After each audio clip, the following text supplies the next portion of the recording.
এই যে এটাই তো না। ও আচ্ছা, না না শুরু হয়েছে।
আসসালামু আলাইকুম সবাইকে।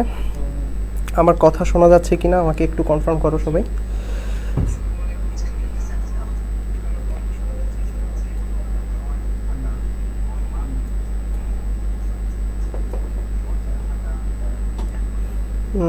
এখনো অনেকেই যুক্ত হও নাই আমাদের লাইভে।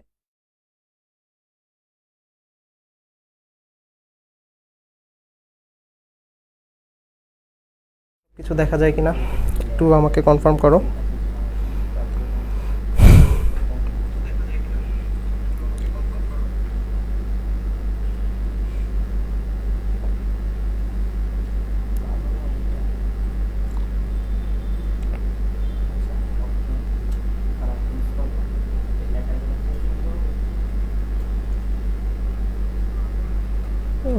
আমরা 2-3 মিনিটের মধ্যে আজকের ক্লাসটা শুরু করে দিব। তার আগে হচ্ছে গিয়ে তোমরা এখনও অনেকেই আমাদের লাইভে যুক্ত হও নাই। তো যারা যারা যুক্ত হও নাই তারা তাড়াতাড়ি যুক্ত হয়ে যাও। আর যারা যুক্ত হইছো তারা তোমাদের ফ্রেন্ডদেরকে একটু ইনভাইট করো যেন তারা তাড়াতাড়ি চলে আসে আর আমরা তাড়াতাড়ি ক্লাসটা শুরু করে দিতে পারি। আসসালামু আলাইকুম। হ্যাঁ, ওয়ালাইকুম আসসালাম।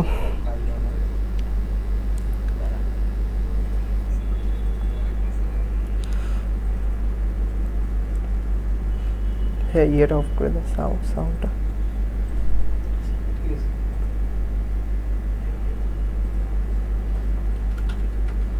মানে আমার কানে আসতেছে এই জন্য বলো।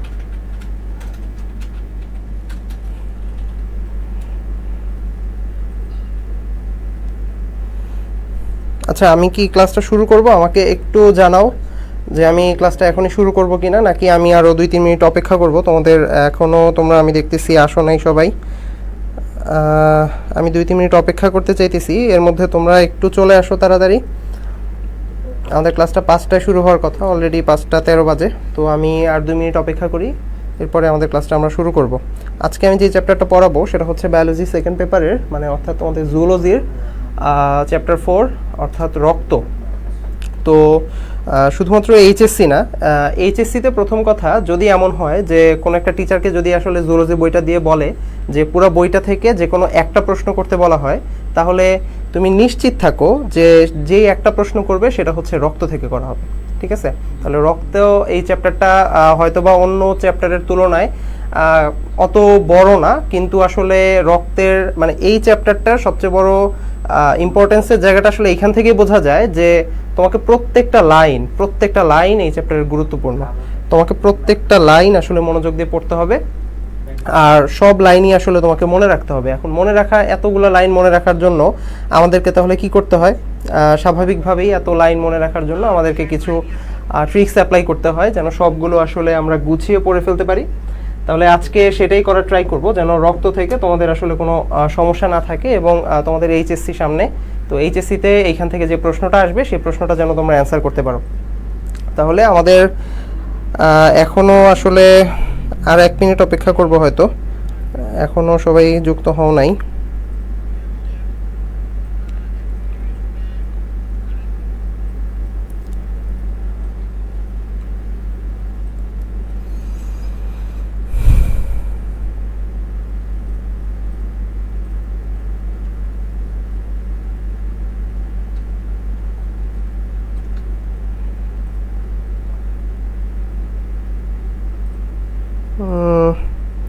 আচ্ছা ঠিক আছে, আমি তাহলে তোমরা যে কজন আসো আমি এইখান থেকে আসলে ক্লাসটা শুরু করি, তারপরে তোমরা আস্তে আস্তে চলে আসো। 5:15 বেজে গেছে, আমি আর অপেক্ষা করতেছি না, আমি এখনই ক্লাসটা শুরু করে দিচ্ছি। ওকে,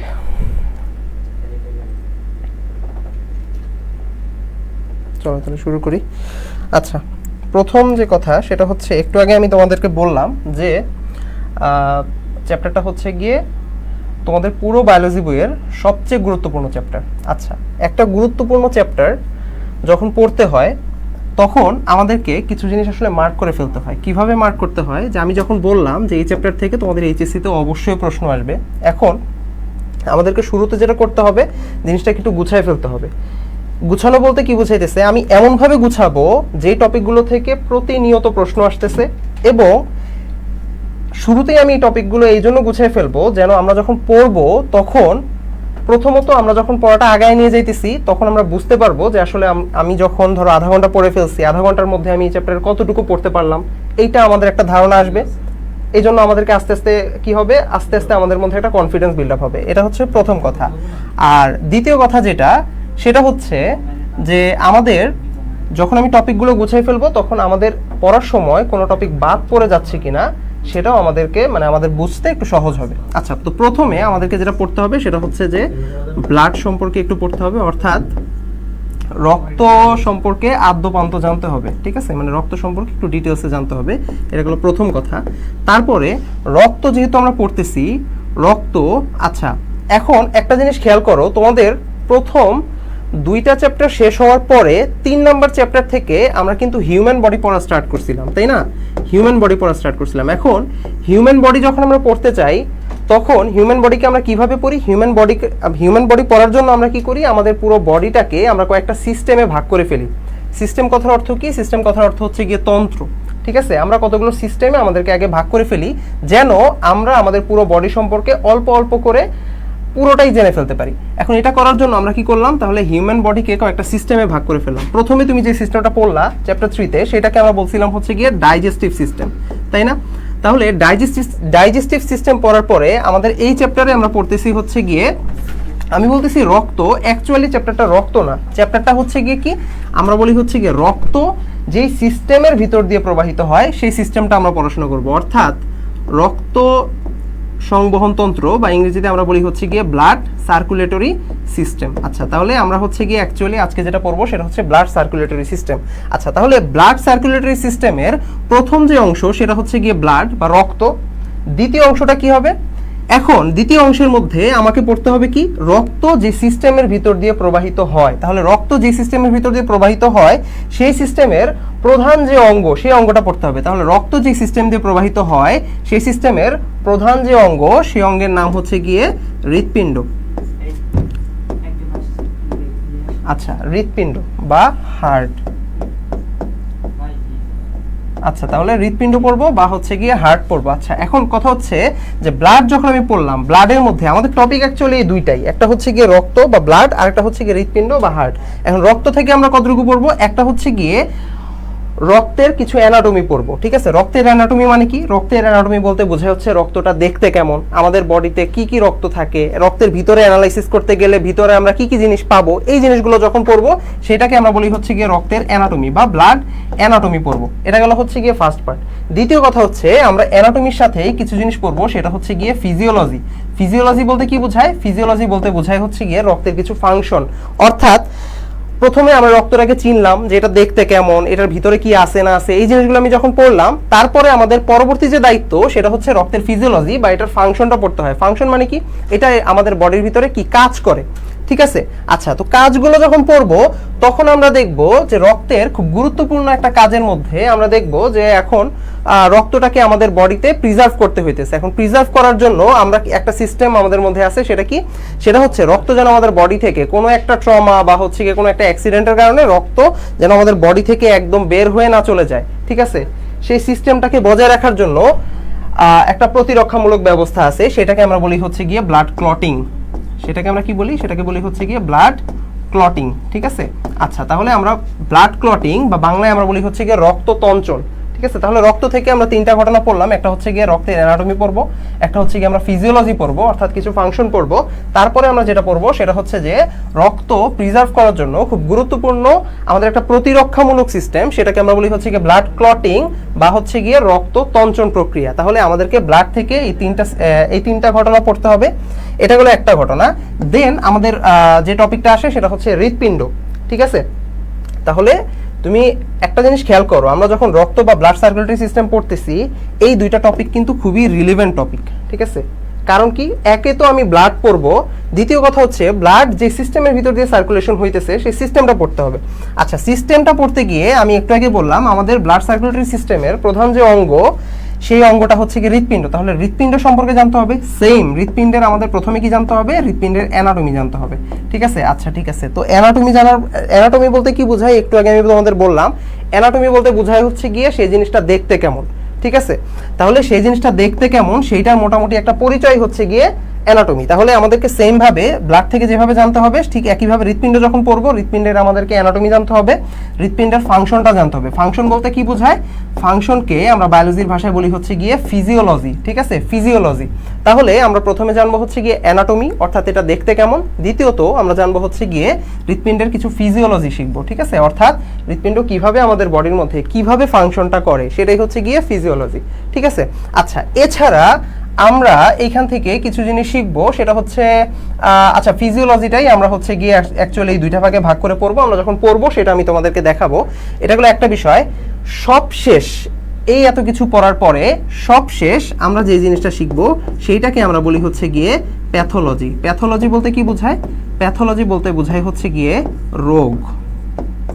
রোগ মানে আমরা এই যে এতক্ষণ যে সিস্টেমের কথা বললাম, আমরা বললাম কি আমাদের সিস্টেমের মধ্যে আছে হচ্ছে গিয়ে রক্ত সার্কুলেটরি সিস্টেম, এই সিস্টেমের মধ্যে আছে হচ্ছে গিয়ে রক্ত আর হচ্ছে গিয়ে হৃৎপিণ্ড, প্রধান দুইটা অংশের কথা আমি বলে ফেললাম। আচ্ছা, এদের মধ্যে আমি কি পড়লাম, এদের মধ্যে অ্যানাটমি পড়লাম অর্থাৎ এদের পরিচয়টা জানলাম, তারপরে হচ্ছে গিয়ে এদের ফাংশনটা আমি পড়বো, মানে আমি এভাবেই পড়বো। আচ্ছা, এখন কথা হচ্ছে এই ফাংশনটা সব সময় তো আসলে এইভাবে কাজ করতে পারে না, ঠিক আছে। বিভিন্ন সময় আমাদের মধ্যে কি হইতে পারে, আমাদের রক্ত কিংবা হৃৎপিণ্ড এদের ফাংশনে বিভিন্ন সমস্যা দেখা দিতে পারে। যখন ফাংশন মানে কি কাজ, অর্থাৎ তাদের কাজে যখন কোনো একটা বাধার সৃষ্টি হয় অথবা কাজটা যখন ঠিকঠাকভাবে করতে পারে না তখনই কি হয়, তখন হচ্ছে গিয়ে রোগ হয়, ঠিক আছে, রোগ হয়। আচ্ছা, এই রোগটাকেই আমরা বায়োলজির ভাষায় বলি হচ্ছে গিয়ে প্যাথোলজি। তাহলে আমাদেরকে যে কোনো চ্যাপ্টারে অ্যাকচুয়ালি তুমি শুধুমাত্র এই চ্যাপ্টার না, আমরা হিউম্যান বডি একদম 3 নম্বর চ্যাপ্টার থেকে শুরু করে একদম শেষ পর্যন্ত হিউম্যান বডির যতগুলো সিস্টেম পড়বো প্রত্যেকটা সিস্টেমে তুমি ঘুরে ফিরে দেখবা যেই সিস্টেমে পড়তেছো সেই সিস্টেমের প্রধান যে অঙ্গগুলো আছে সেই অঙ্গগুলো থেকে আমি পড়তেছি এভাবেই। প্রথমে আমি সেটার অ্যানাটমি পড়বো অর্থাৎ সেটাকে আমি চিনবো, এক।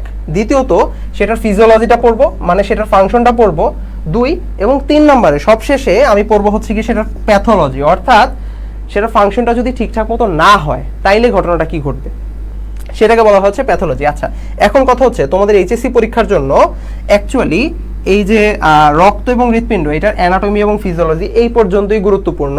প্যাথোলজি অর্থাৎ রোগ ব্যাধিটা খুব বেশি গুরুত্বপূর্ণ না। তুমি যদি টেস্ট পেপার ঘাটো তাহলে দেখবে আসলে রোগ থেকে খুব বেশি প্রশ্ন আসলে হয় না। তাই রোগ নিয়ে আমাদের আসলে কনসার্নটা কিছুটা কম। আমাদের মেইন কনসার্ন হচ্ছে গিয়ে আমি ব্লাড এবং তোমার হৃৎপিণ্ড এইটাকে একটু ডিটেলসে পড়ার ট্রাই করব। তাহলে চলো আমরা হচ্ছে গিয়ে টপিক ওয়াইজ একটা একটা করে শুরু করি। আমি আশা করি বুঝাইতে পারছি যে আজকে আমরা এই চ্যাপ্টারে কি কি পড়বো। আমি যদি মাথার মধ্যে এইটুকু আগে গেঁথে ফেলতে পারি যে একটা চ্যাপ্টার যখন আমি পড়বো ওই চ্যাপ্টারটা পড়ার উদ্দেশ্যটা আমার কি, ঠিক আছে, যখন আমি এইটুকু মাথার মধ্যে ঢুকাই ফেলতে পারবো তখন কিন্তু আমার জন্য পড়াটা একদম সহজ হয়ে যাবে। ঠিক আছে, আমরা যখন পড়তে থাকবো আস্তে আস্তে যখন 1 বাই 1 আগাইতে থাকবো আমাদের কাছে কিন্তু আগে থেকে একটা ক্লিয়ার পিকচার আমাদের রেডি আছে যে আমরা আসলে এই চ্যাপ্টারে পড়তে যাইতেছি কি। ঠিক আছে, তখন কি হয়, তখন আসলে পড়াটা ইন্টারেস্টিং লাগে। এমনিতেই বায়োলজি পড়া অনেকের কাছে হচ্ছে গিয়ে বোরিং মনে হয়।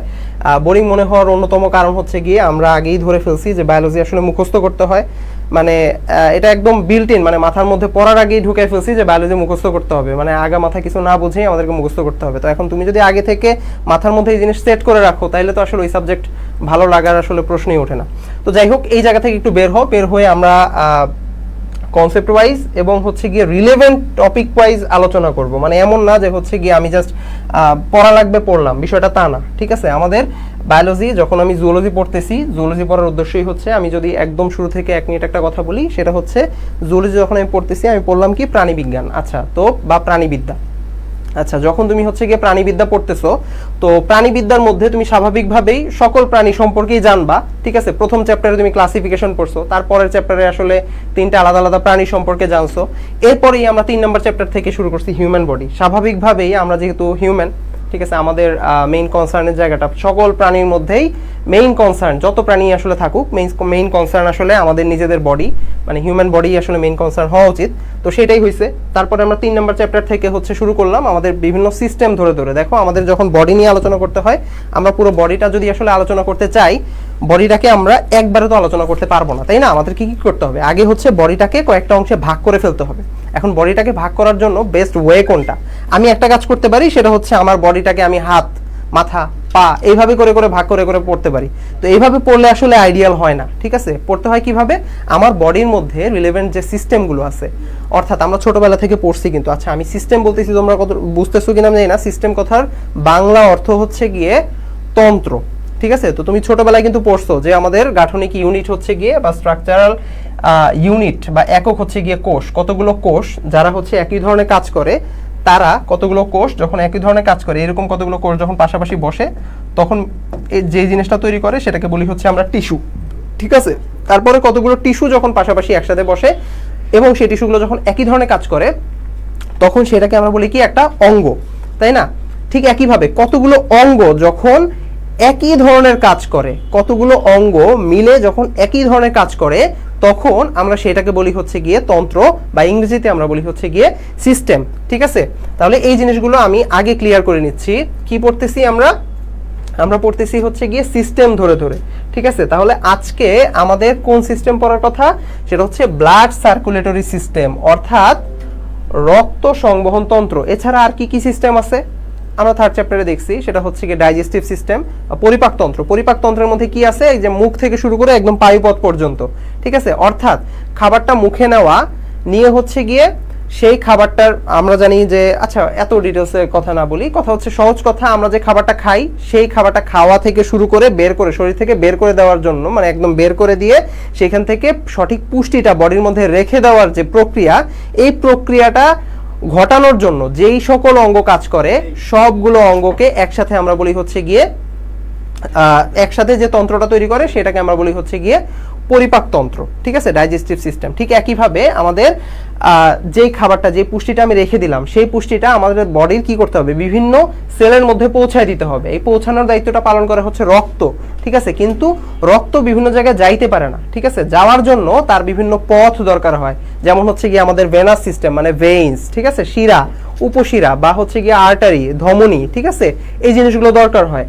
আমাদের হৃৎপিণ্ড দরকার হয় পাম্পিং করার জন্য। তাহলে এই যে পুরো সবকিছু আমি যে যে কথাগুলো বললাম, এরা সবাই মিলে যে জিনিসটা তৈরি করে সেটাকে আমরা বলি হচ্ছে গিয়ে ব্লাড সার্কুলেটরি সিস্টেম। তাহলে আশা করি আমরা যে জিনিসটা পড়তে যাইতেছি সেটা সম্পর্কে আমাদের একটা ক্লিয়ার ধারণা হয়েছে, ঠিক আছে। তাহলে আমি এখন তাহলে আমরা ভিতরে ডাইভ করব।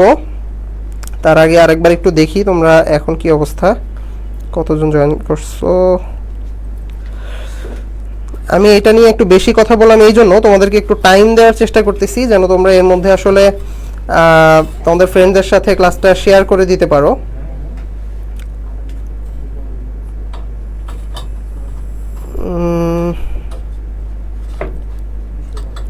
আচ্ছা ঠিক আছে, তো তোমরা মোটামুটি অনেকেই আসছো। আচ্ছা তাহলে আমি আগাই, ঠিক আছে। তাহলে আমরা একটা একটা টপিক ধরে আগাই, ওকে। তাহলে আমরা হচ্ছে গিয়ে ব্লাডটা শুরু করব।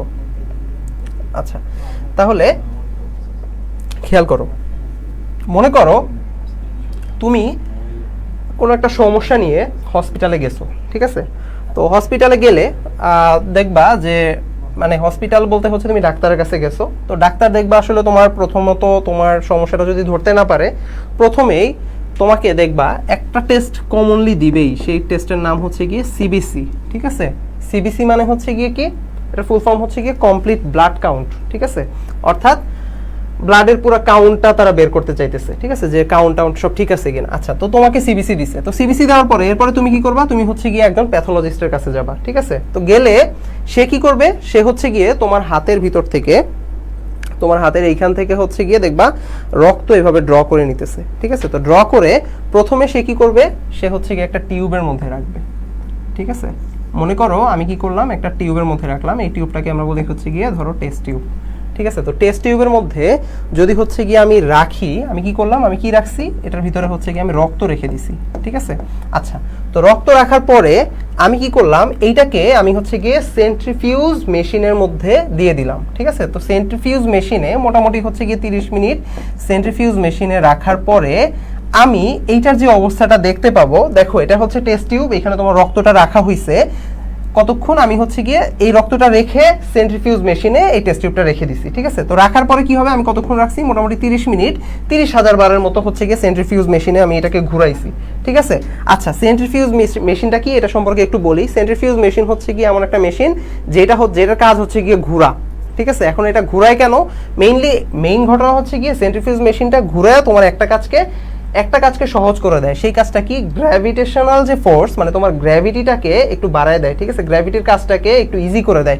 কিভাবে ইজি করে আমি তোমাকে বলি, এইটাকে যদি তুমি অনেকক্ষণ রেখে দাও, দেখো এইটাকে যদি আমি অনেকক্ষণ রেখে দেই, স্বাভাবিকভাবেই কি হবে, ভারী, এটার মধ্যে যদি কোনো ভারী কিছু থাকে, সেই ভারী জিনিসগুলো নিচে চলে আসবে এবং হালকা জিনিসগুলো উপরের দিকে চলে যাবে। এটাই হওয়ার কথা না। কোনো একটা তরল বা কোনো একটা দ্রবণ যদি আমি রেখে দিই, তাহলে কি হবে, এখান থেকে ভারী জিনিসগুলো নিচে চলে আসবে এবং হালকা জিনিসগুলো উপরের দিকে চলে যাবে, ঠিক আছে। তো এখন এই কাজটা তো অনেকক্ষণ সময় লাগবে, যদি আমি এভাবে রেখে দিই অনেক টাইম লাগবে। যেন এই অনেক টাইমটাকে খুব শর্ট টাইমের মধ্যে নিয়ে আসা যায়, সেই জন্যই আমি একটা মেশিন ইউজ করি, সেটাকে বলি হচ্ছে গিয়ে সেন্ট্রিফিউজ মেশিন। তাহলে সেন্ট্রিফিউজ মেশিনের মাধ্যমে আমি কি করলাম, আমি হচ্ছে গিয়ে গ্র্যাভিটিটাকে, মানে আমি গ্র্যাভিটির মাধ্যমে যে রেজাল্টটা পাইতাম, সেই রেজাল্টটাকে আমি তাড়াতাড়ি নিয়ে আসছি, ঠিক আছে। তাহলে আমি কি করলাম, এটা সেন্ট্রিফিউজ মেশিন দিয়ে ঘুরাইলাম। তো ঘুরাইলে একটু পরে দেখা যাবে কি, একটু পরে দেখা যাবে যে আমার এইটার মধ্যে দুইটা লেয়ার তৈরি হয়ে গেছে, ঠিক আছে। লেয়ারটা কিরকম, মনে করো এই নিচে একটা লেয়ার তৈরি হয়ে যাবে, এরকম নিচে একটা লেয়ার তৈরি হয়ে যাবে, নিচের লেয়ারটা একটু ঘন এবং উপরে আরেকটা লেয়ার তৈরি হয়ে যাবে, ঠিক আছে। আচ্ছা, তাহলে এর মধ্যে মজার ব্যাপার হচ্ছে, এতক্ষণ পুরাটাই ছিল লাল, পুরো রক্তটাই ছিল লাল, কিন্তু এখন দেখবা উপরের যে অংশটা সেটা হচ্ছে গিয়ে হালকা হলুদ হয়ে গেছে এবং নিচের যে অংশটা সেটা হচ্ছে গিয়ে লাল হয়ে গেছে।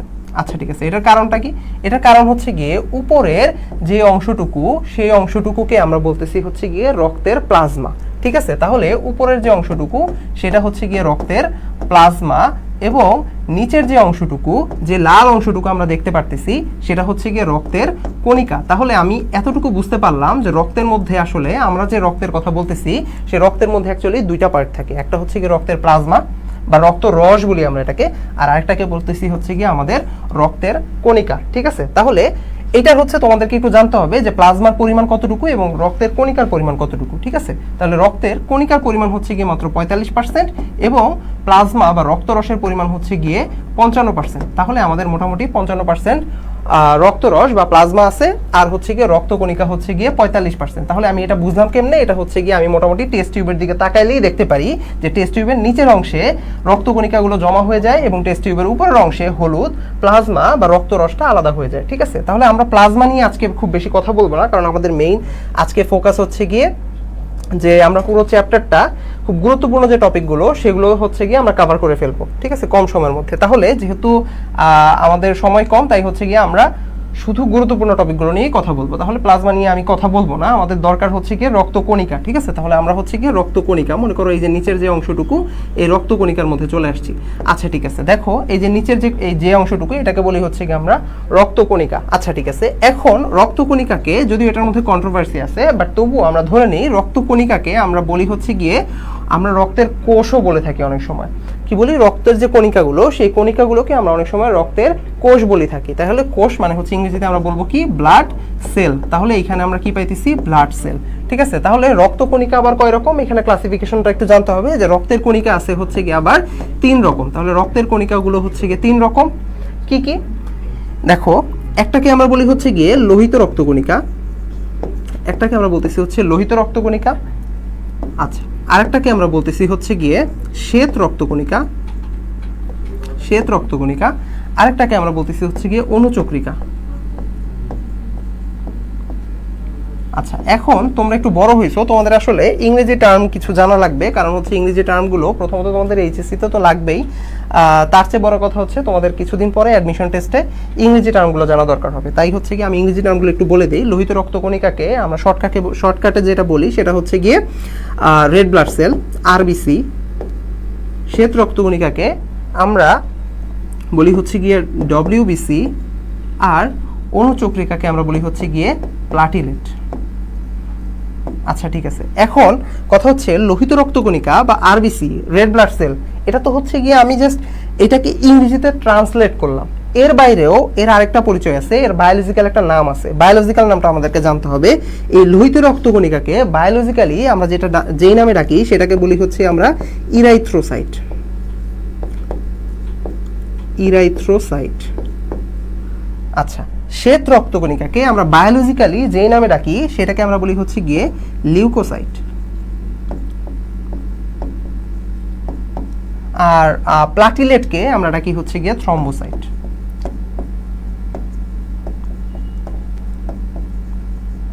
তাহলে মোটামুটি আমরা এখান থেকে জানলাম যে আমাদের কি বলে, প্রথমে আমরা রক্ত জানতেছি। তাহলে রক্তটাকে আমি টেস্ট টিউবে নিলে আমরা দেখি যে ভারী কণাগুলো নিচে চলে আসছে। এই যে ভারী কণাগুলো, সেই ভারী কণাগুলোকে আমরা যখন অ্যানালাইসিস করি, মানে ভিতরে যখন যাই, ভারী কণাগুলোর মধ্যে আমরা দেখতেছি যে 3 রকম রক্তকণিকা বা রক্তের কোষ 3 রকম পাওয়া যায়। একটা হচ্ছে আরবিসি, একটা হচ্ছে গিয়ে ডব্লিউবিসি, আর একটা হচ্ছে গিয়ে প্লাটিলেট। ঠিক আছে, আচ্ছা এদের আবার হচ্ছে গিয়ে বায়োলজিক্যাল কিছু নাম আছে। বায়োলজিক্যাল নামগুলো আমাদেরকে জানতে হয়। একটা হচ্ছে ইরাইথ্রোসাইট, একটা হচ্ছে গিয়ে লিউকোসাইট, আর একটা হচ্ছে গিয়ে থ্রম্বোসাইট। তাহলে আমরা কি বলছিলাম? আমরা বলছিলাম আমাদের প্রথম কাজ হচ্ছে গিয়ে রক্তের অ্যানাটমি জানা। অ্যানাটমি মানে কি? এটার পরিচয়, মানে এটার ডিটেলস, এটার ভিতরে এটা দেখতে কেমন, এই জিনিসগুলো আমাদেরকে একটু জানতে হবে। তাহলে আমরা একটা একটা করে জানি যে ইরাইথ্রোসাইট কেমন, লিউকোসাইট কেমন, থ্রম্বোসাইট কেমন। তার চেয়ে বড় কথা, আমাদের পরীক্ষায় যেভাবে প্রশ্ন আসবে বা পরীক্ষায় যেই টপিকগুলো, যেই প্রশ্নগুলো আসবে, সেই দিকটাকে আমরা হচ্ছে গিয়ে এমফাসাইজ করে মেইনলি ইনফরমেশনগুলো জানবো। তাহলে একটা একটা করে শুরু করি। আমাদের প্রথমে যে রক্তকণিকা সম্পর্কে জানতে হবে সেটা হচ্ছে গিয়ে ইরাইথ্রোসাইট। তাহলে আমরা শুরু করি, দেখি আমরা হচ্ছে গিয়ে ইরাইথ্রোসাইট বা আরবিসি। দেখো, আরবিসি সম্পর্কে আমাদের বেশ কিছু ইনফরমেশন জানতে হবে। এখন আরবিসি সম্পর্কে সত্যি বলতে মোটামুটি তোমাদের বইয়ে যা যা ইনফরমেশন আছে সব ইনফরমেশনই জানতে হবে। ঠিক আছে, এখন সবগুলো ইনফরমেশন মনে রাখা আসলে একটু টাফ। তো এই জন্য আমরা যেটা করতে পারি যে এটা মনে রাখার জন্য আমরা একটা ছবির সাহায্য নিতে পারি। একটু খেয়াল করো, প্রথমত আমরা এইখানে যে জিনিসটা আঁকলাম সেটা কি? এটা কি? এটা হচ্ছে কি একটা লং বোন। লং বোন মানে কি? আমাদের বডিতে থাকা যে কোনো একটা লম্বা অস্থি। ঠিক আছে, যে কোনো একটা লম্বা অস্থি। তাহলে এটা মনে করো আমাদের বডিতে থাকা যে কোনো একটা লম্বা অস্থি। ঠিক আছে, আচ্ছা অস্থির মধ্যে কি থাকে? অস্থির মধ্যে থাকে হচ্ছে কি অস্থি মজ্জা। ঠিক আছে, তাহলে এই যে মাঝখানে আমি কি করলাম? অস্থি মজ্জাটা এঁকে ফেললাম। ঠিক আছে, এখানে হচ্ছে আমি অস্থি মজ্জাটা এঁকে ফেললাম। তাহলে এই হচ্ছে গিয়ে অস্থি, এর ভিতরে আছে হচ্ছে গিয়ে অস্থি মজ্জা। ঠিক আছে, অস্থি মজ্জার মধ্যে খুব ইন্টারেস্টিংলি, অস্থি মজ্জার মধ্যে একটা খুব গুরুত্বপূর্ণ এবং খুবই ইন্টারেস্টিং একটা কোষ আছে। সেটাকে আমরা বলি হচ্ছে গিয়ে স্টেম কোষ বা স্টেম সেল। ঠিক আছে, স্টেম সেল। তাহলে আমি কি বললাম? অস্থি মজ্জার মধ্যে এটা হচ্ছে কি আমাদের বডিতে থাকা যে কোনো লম্বা যে কোনো বোনস, মনে করো এই যে হাতের এই বোনটাকে আমরা বলতে পারি লং বোন। এছাড়া হচ্ছে গিয়ে আমাদের পায়ের এগুলো হচ্ছে লং বোন। ইভেন হচ্ছে কি আমাদের আঙুলের এইখানে যে বোনসগুলো আছে এগুলো হচ্ছে গিয়ে লং বোন। ঠিক আছে, তাহলে আমাদের বডির যে কোনো লং বোনে আমরা কি পাবো? ভিতরে দেখবা হচ্ছে গিয়ে অস্থি মজ্জা পাবো। ঠিক আছে, অস্থি মজ্জা ইংরেজিতে আমরা বলি হচ্ছে গিয়ে বোন ম্যারো। একটু খেয়াল করো, যখন আমি অস্থি মজ্জা বলতেছি তোমরা হয়তো বা একটু রিলেট করতে পারবা। তোমরা অনেকে যদি হচ্ছে গিয়ে মুরগি যখন খাও, চিকেন যখন খাও, তখন হচ্ছে গিয়ে ওইখানে যদি রান খাইলে দেখবা রানের হাড্ডিটা যদি এভাবে ভেঙে ফেলো, তাহলে ভাঙলে কি হবে? ভিতরে হচ্ছে গিয়ে এক ধরনের লাল এক ধরনের হচ্ছে গিয়ে তন্তুর মতো পাবা। ঠিক আছে, যেটা মনে হবে অনেকটা জমাট বেঁধে আছে, সেটাই হচ্ছে গিয়ে অ্যাকচুয়ালি অস্থি মজ্জা। ঠিক আছে, ইংরেজিতে আমরা বলি হচ্ছে গিয়ে বোন ম্যারো। তাহলে এখানে আমি একটু লিখে দিই বোন ম্যারো বা হচ্ছে গিয়ে অস্থি মজ্জা, বোন ম্যারো। তাহলে এইখানে মনে করো হচ্ছে বোন ম্যারো বা হচ্ছে অস্থি মজ্জা। তাহলে আমি কি বললাম? অস্থি মজ্জার ভিতরে বিশেষ এক ধরনের সেল থাকে, এক ধরনের কোষ থাকে, এটাকে আমরা বলি হচ্ছে গিয়ে স্টেম সেল। ঠিক আছে, আপাতত আমরা এইটুকু জানলাম। আচ্ছা, এরপরে আমি কি আঁকলাম? এটা তো আমি হচ্ছে গিয়ে একটা লং বোন আঁকলাম। এইখানে আমি একটা জিনিস আঁকি,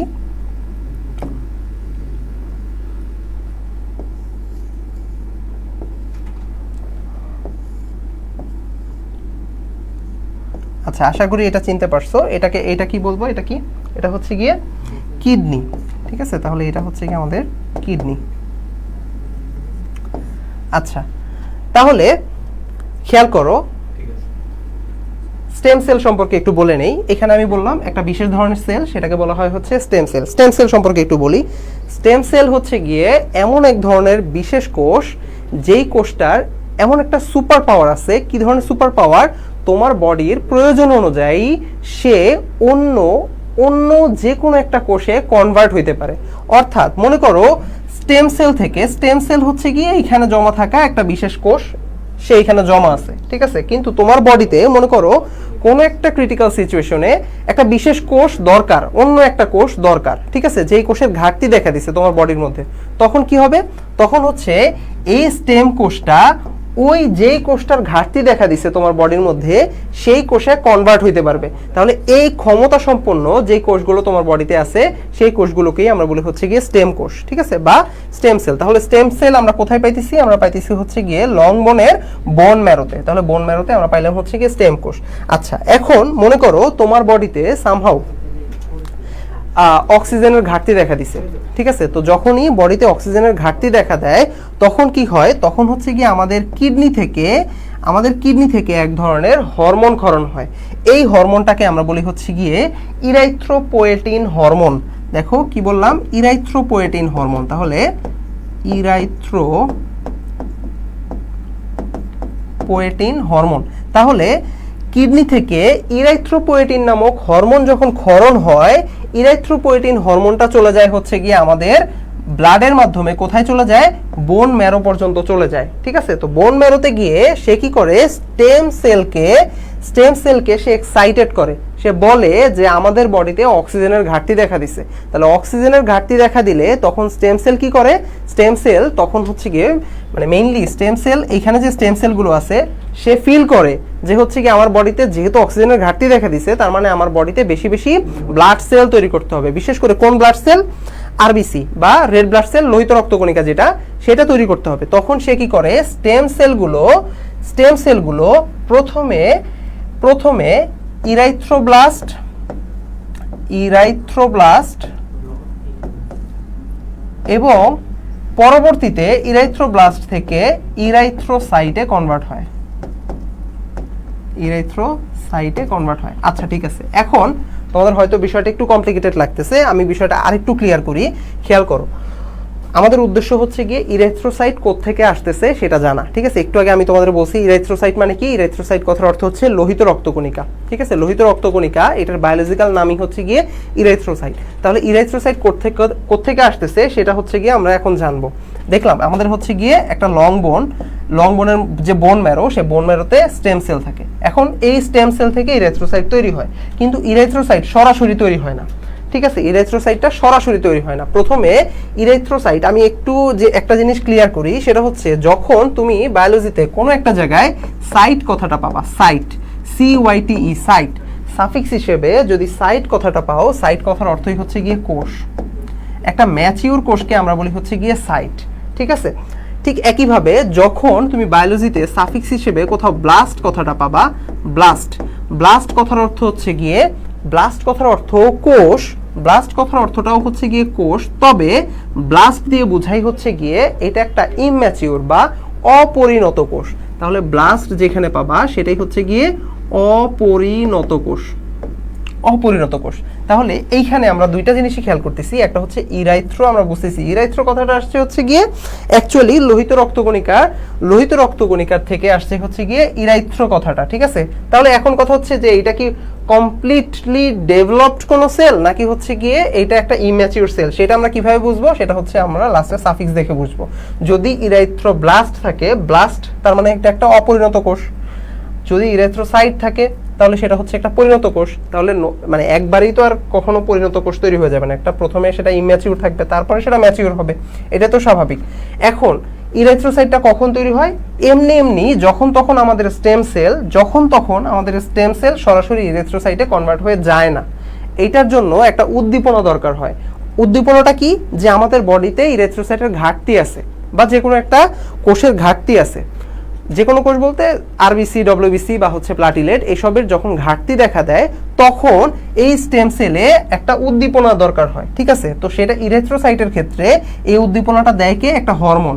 দেখো ইরেথ্রোসাইট তৈরির জন্য যেই হরমোনটা উদ্দীপনা দেয় সেই হরমোনটাকে আমরা বলি হচ্ছে গিয়ে ইরাইথ্রোপোয়েটিন হরমোন, ঠিক আছে। সেটাকে আমরা কি বলতেছি? ইরাইথ্রোপোয়েটিন হরমোন। তাহলে ইরাইথ্রোপোয়েটিন কি করে? ইরাইথ্রোপোয়েটিন হচ্ছে গিয়ে স্টেম সেলের কাছে যায়, গিয়ে বলে যে আমাদের বডিতে ইরেথ্রোসাইটের ঘাটতি আছে। তখন স্টেম সেল কি করে? আমি বলছিলাম একটু আগে, স্টেম সেল হচ্ছে গিয়ে এমন একটা বিশেষ কোষ যেটা হচ্ছে যখন সে ফিল করে যে অমুক কোষের ঘাটতি আছে, সে নিজেকে সেই কোষে কনভার্ট করে ফেলতে পারে। তাহলে স্টেম সেলটা প্রথমে হচ্ছে গিয়ে ইরেথ্রোব্লাস্টে কনভার্ট হয়, তারপরে হচ্ছে ইরেথ্রোসাইটে কনভার্ট হয়। আচ্ছা, এখন ইরেথ্রোসাইট মানে হচ্ছে গিয়ে আরবিসি। মনে করো আরবিসি আমাদের তৈরি হয়ে গেছে, ঠিক আছে, আরবিসি তৈরি হয়ে গেছে। তাহলে এখন যদি তোমাকে আমি প্রশ্ন করি যে আরবিসি কোথায় তৈরি হয়, তাহলে তোমার উত্তরটা কি হবে? আরবিসি তৈরি হয় হচ্ছে গিয়ে আমাদের বোন ম্যারোতে বা অস্থিমজ্জায় হচ্ছে আরবিসি তৈরি হয়। আচ্ছা, আরবিসি তৈরি হয়ে গেছে, এই আরবিসি কি করে? আমাদের বডির মধ্যে মোটামুটি হচ্ছে আমাদের বডির মধ্যে ঘুরতে থাকে, ঠিক আছে, সার্কুলেট করতে থাকে, আমাদের বডির মধ্যে সার্কুলেট করতে থাকে। তাহলে আমাদের বডিতে কতদিন সার্কুলেট করে? আমাদের বডিতে আরবিসি হচ্ছে গিয়ে 120 দিন পর্যন্ত সার্কুলেট করতে পারে, ঠিক আছে, 120 দিন পর্যন্ত আমাদের বডিতে সার্কুলেট করতে পারে, অর্থাৎ আরবিসি 120 দিন বাঁচে। 120 দিন পরে আরবিসিটা হচ্ছে গিয়ে মারা যায়। আচ্ছা, এখন আমি একটু আগে বলছিলাম আমাদের মেইন কথা হচ্ছে কি আমরা এখান থেকে অ্যানাটমি শিখতেছি। তাহলে আরবিসি অ্যানাটমি যেহেতু শিখতে হবে, তাহলে আরবিসিটা কেমন? যদি আমরা দেখি যে আরবিসিটা কেমন, আরবিসি হচ্ছে গিয়ে মোটামুটি এরকম কিছুটা গোলাকৃতির। তারপরে দেখবা তোমাদের বই একটা কথা আছে, সেটা হচ্ছে দ্বি অবতল। দ্বি অবতল বলতে কি বোঝায়? অবতল কথার অর্থ হচ্ছে গিয়ে কিছুটা চাপা, ভিতরের দিকে ঢুকানো, এই ধরনের সিচুয়েশনকে আমরা বলি হচ্ছে গিয়ে অবতল। তাহলে আরবিসিটা কিরকম? আরবিসিটা হচ্ছে গিয়ে তোমরা দেখবা যে তোমরা এটাকে কি বলে, রুটি বানানোর আগে আটা দিয়ে হচ্ছে এরকম গোল গোল বানাইতে হয়।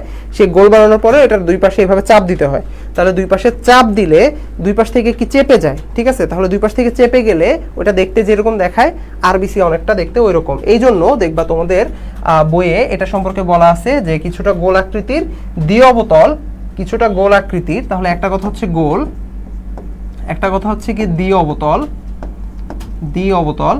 আর আরেকটা কথা হচ্ছে গোল দ্বি-অবতল। মাঝখানে যেহেতু ভিতরের দিকে চাপা, মনে রাখবা ভিতরে চাপা মানে মাঝখানে কোনো জায়গা ফাঁকা নাই। যেহেতু জায়গা ফাঁকা নাই, তার মানে এখানে কোনো নিউক্লিয়াস থাকার জায়গা নাই। তাহলে এখানে হচ্ছে গিয়ে কোনো নিউক্লিয়াস নাই। তাহলে এইটা একটু মনে রাখতে হবে যে আরবিসিতে কোনো নিউক্লিয়াস থাকে না। তাহলে আমরা কি মনে রাখলাম? যে আরবিসিতে কোনো নিউক্লিয়াস থাকে না। তাহলে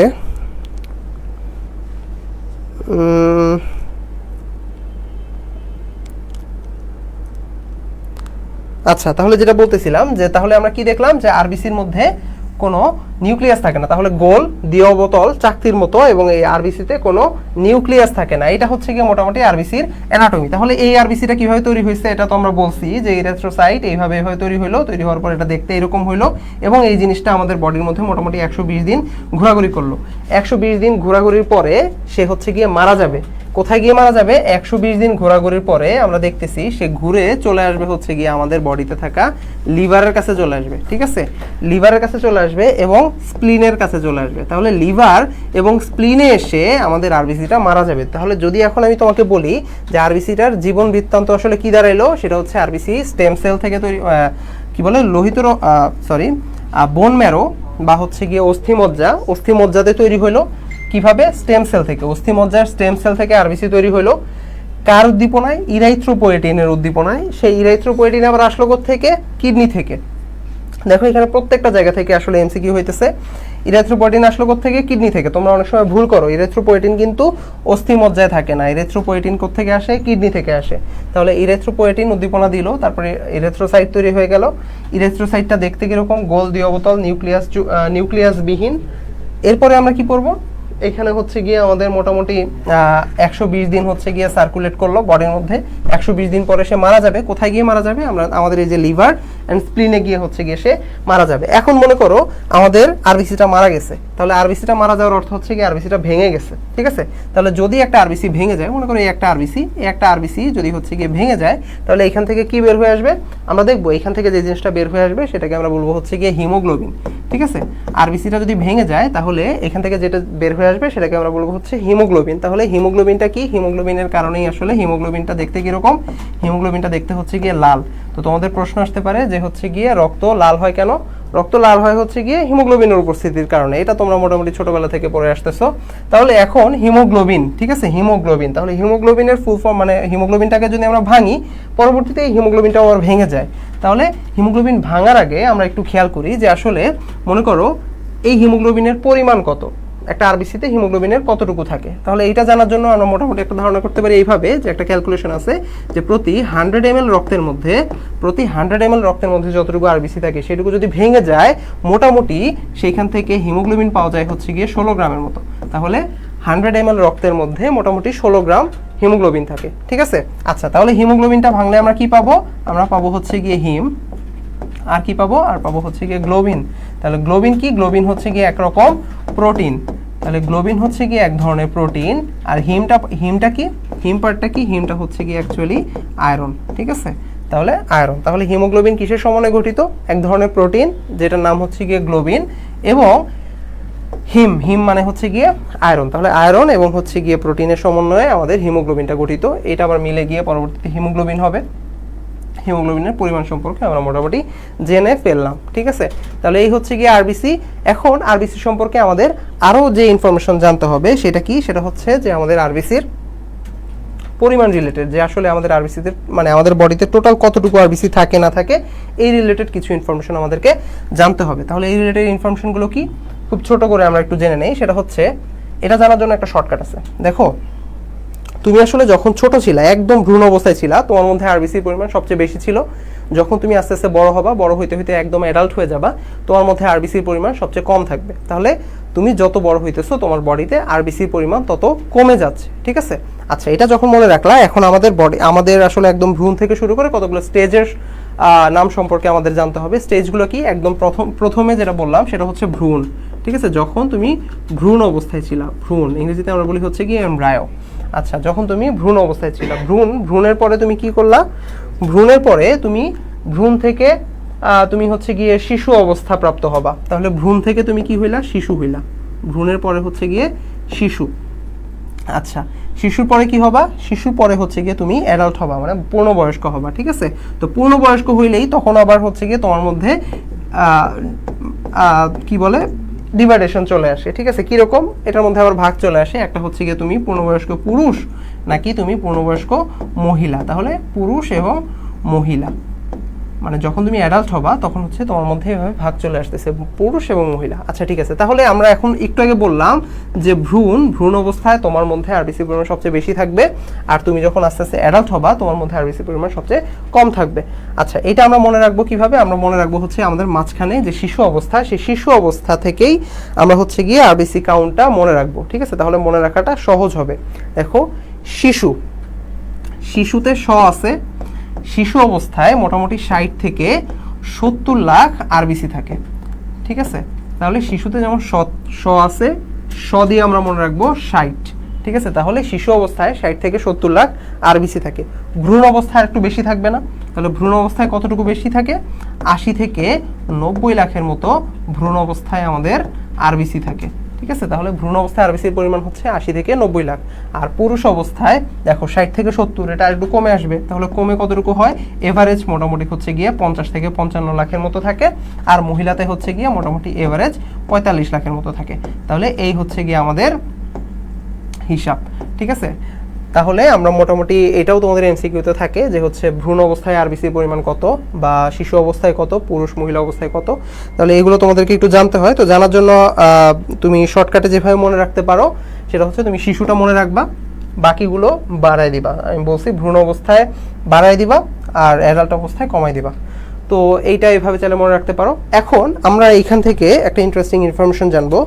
দেখো, তোমার বডিতে তুমি মনে করো অ্যাডাল্ট, তোমার বডিতে তুমি অ্যাডাল্ট পুরুষ, ঠিক আছে। তোমার বডিতে 50 লাখের মতো আরবিসি থাকার কথা।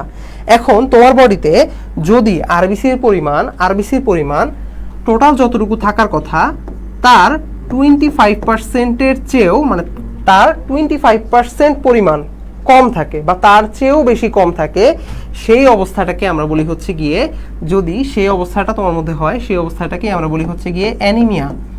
সেই অবস্থাটাকে আমরা কি বললাম?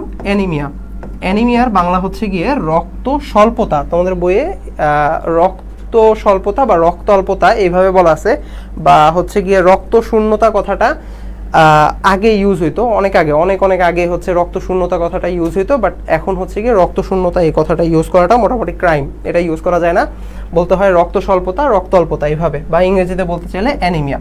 ঠিক আছে, তাহলে তোমার বডিতে মনে করো 50 লাখ থাকার কথা, 50 লাখের 25% কত হয়, সেই পরিমাণ রক্ত যদি কম থাকে বা তার চেয়েও যদি বেশি পরিমাণ রক্ত কম থাকে তোমার বডিতে, সেই অবস্থাটাকে আমরা বলি হচ্ছে গিয়ে অ্যানিমিয়া। ঠিক আছে, এটা গেল হচ্ছে প্রথম কথা।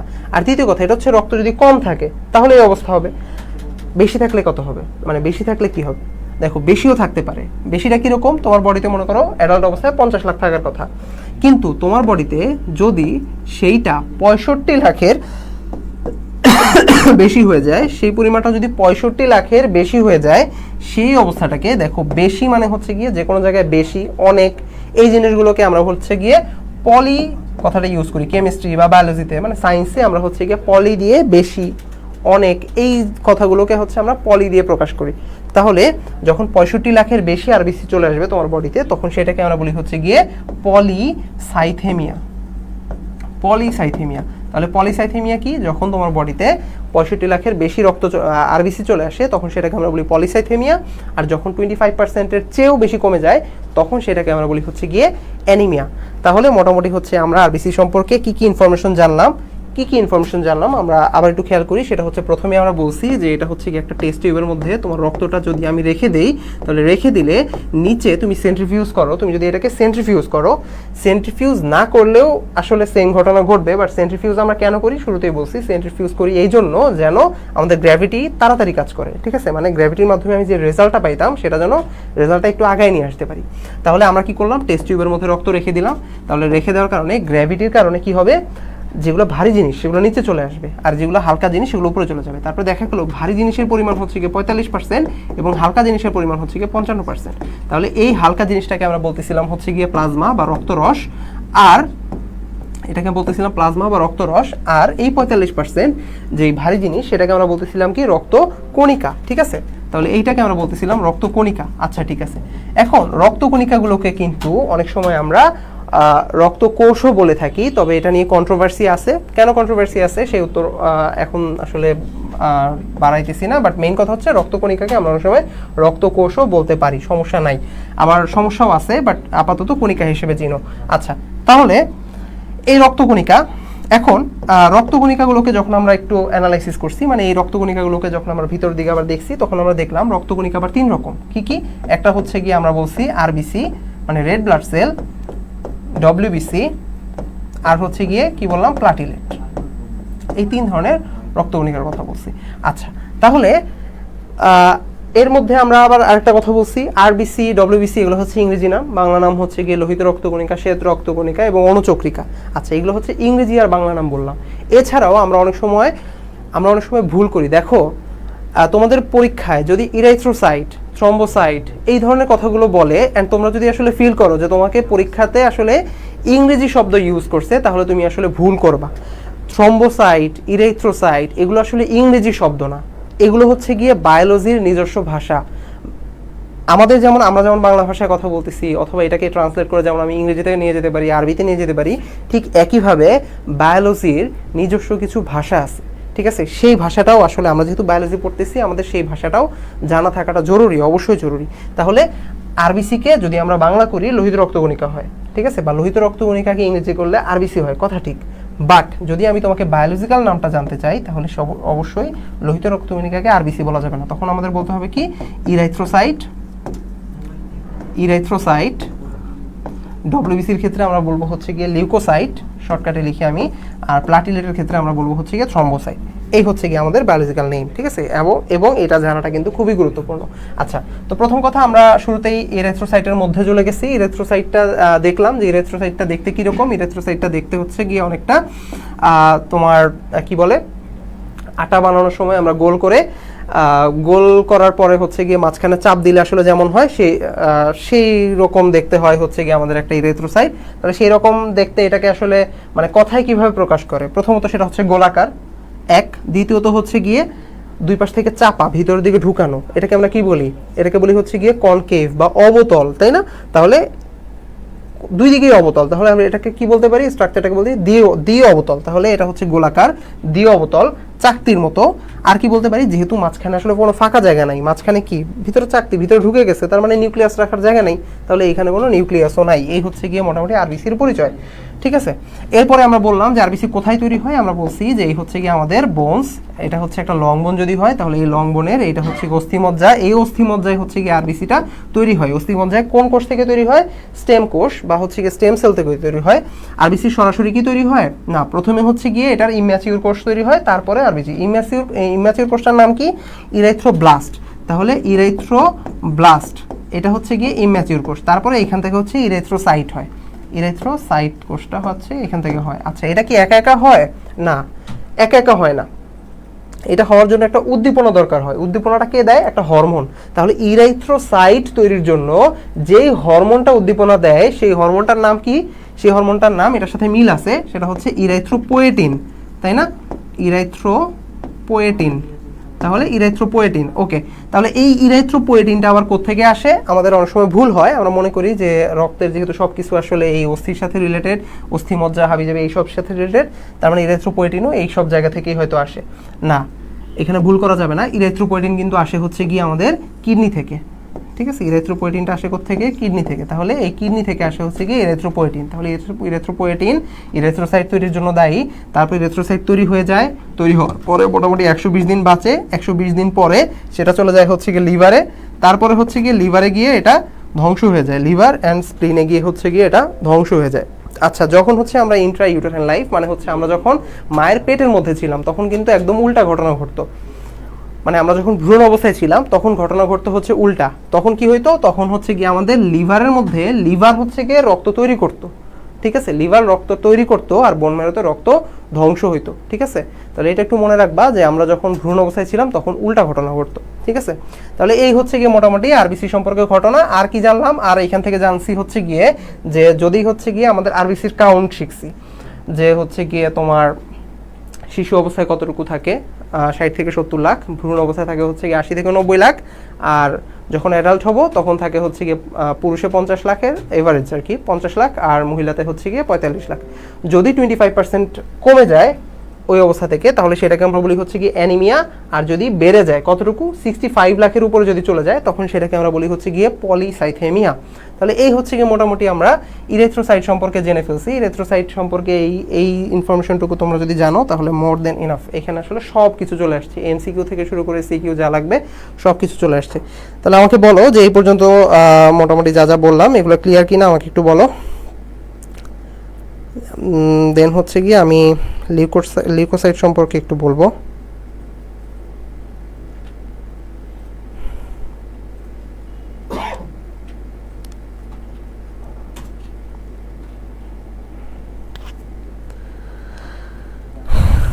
আচ্ছা, এতটুকু পর্যন্ত যদি ক্লিয়ার থাকে তাহলে হচ্ছে গিয়ে আমরা ইরেথ্রোসাইট শিখলাম।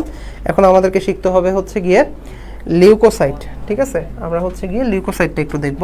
লিউকোসাইট মানে কি, লিউকোসাইট হচ্ছে গিয়ে একটা বায়োলজিক্যাল টার্ম যেটার বাংলা অর্থ হচ্ছে গিয়ে শ্বেত রক্তকণিকা, ইংরেজিতে আমরা বলি হচ্ছে গিয়ে ডব্লিউবিসি বা হোয়াইট ব্লাড সেল। আচ্ছা, তাহলে আমরা দেখব হচ্ছে গিয়ে ডব্লিউবিসি বা হোয়াইট ব্লাড সেল, ঠিক আছে। তাহলে ডব্লিউবিসি সম্পর্কে আমাদেরকে আসলে কতটুকু জানতে হবে, খুব বেশি না, অল্প একটু জানতে হবে। সেটা কি, সেটা হচ্ছে যে প্রথমত আমরা ডব্লিউবিসি সম্পর্কে একটা ইনফরমেশন অবশ্যই জানি, ছোটবেলা থেকেই আমরা মোটামুটি শুনে বড় হয়েছি, সেটা হচ্ছে শ্বেত রক্তকণিকা আমাদের প্রতিরক্ষা ব্যবস্থা বা ইমিউন সিস্টেমে আসলে হেল্প করে। মানে হচ্ছে গিয়ে বাইরে থেকে যদি কোনো রোগ জীবাণু আসে সেই রোগ জীবাণুকে ধ্বংস করে বা মেরে ফেলে হচ্ছে গিয়ে আমাদের ডব্লিউবিসি বা শ্বেত রক্তকণিকা, এতটুকু তো জানি, তাই না। আচ্ছা, তো মেরে ফেলার জন্য মোটামুটি ওইটাকে অনেক ফাংশন করতে হয়, তাই না, ওকে হচ্ছে গিয়ে ধ্বংসাত্মক কিছু কাজ করতে হয়। তাহলে যার বেশি ফাংশন, ঠিক আছে, যাকে অথবা আমরা এভাবে বলতে পারি যে ওকে আসলে কিছুটা ইন্টেলেকচুয়াল, কিছুটা মেধাবী হইতে হয়, তাই না, অন্য ব্লাড সেলগুলোর তুলনায় ডব্লিউবিসিকে কিছুটা মেধাবী হইতে হয়। এখন যে জিনিসটার মেধাবী হইতে হয় সেই জিনিসের আসলে একটা চালিকা শক্তি থাকাটা খুবই গুরুত্বপূর্ণ। আর আমাদের কোষের চালিকা শক্তিকে আমরা বলি হচ্ছে গিয়ে নিউক্লিয়াস। তাহলে ডব্লিউবিসি হচ্ছে গিয়ে নিউক্লিয়াস যুক্ত কোষ, ঠিক আছে। তাহলে একটু আগে আমরা দেখছি যে আমাদের যে আরবিসি ছিল বা লোহিত রক্তকণিকা ছিল সেটা কিন্তু নিউক্লিয়াস বিহীন একটা কোষ ছিল। প্লাটিলেটও আমরা দেখব নিউক্লিয়াসবিহীন কোষ, কিন্তু ডব্লিউবিসি হচ্ছে গিয়ে নিউক্লিয়াস যুক্ত কোষ। কারণ কি, যে একটা ইনফরমেশন তো তুমি অ্যাটলিস্ট জানো, সেটা হচ্ছে যে এইটার কাজ হচ্ছে গিয়ে আমাদের প্রতিরক্ষা ব্যবস্থায় হেল্প করা।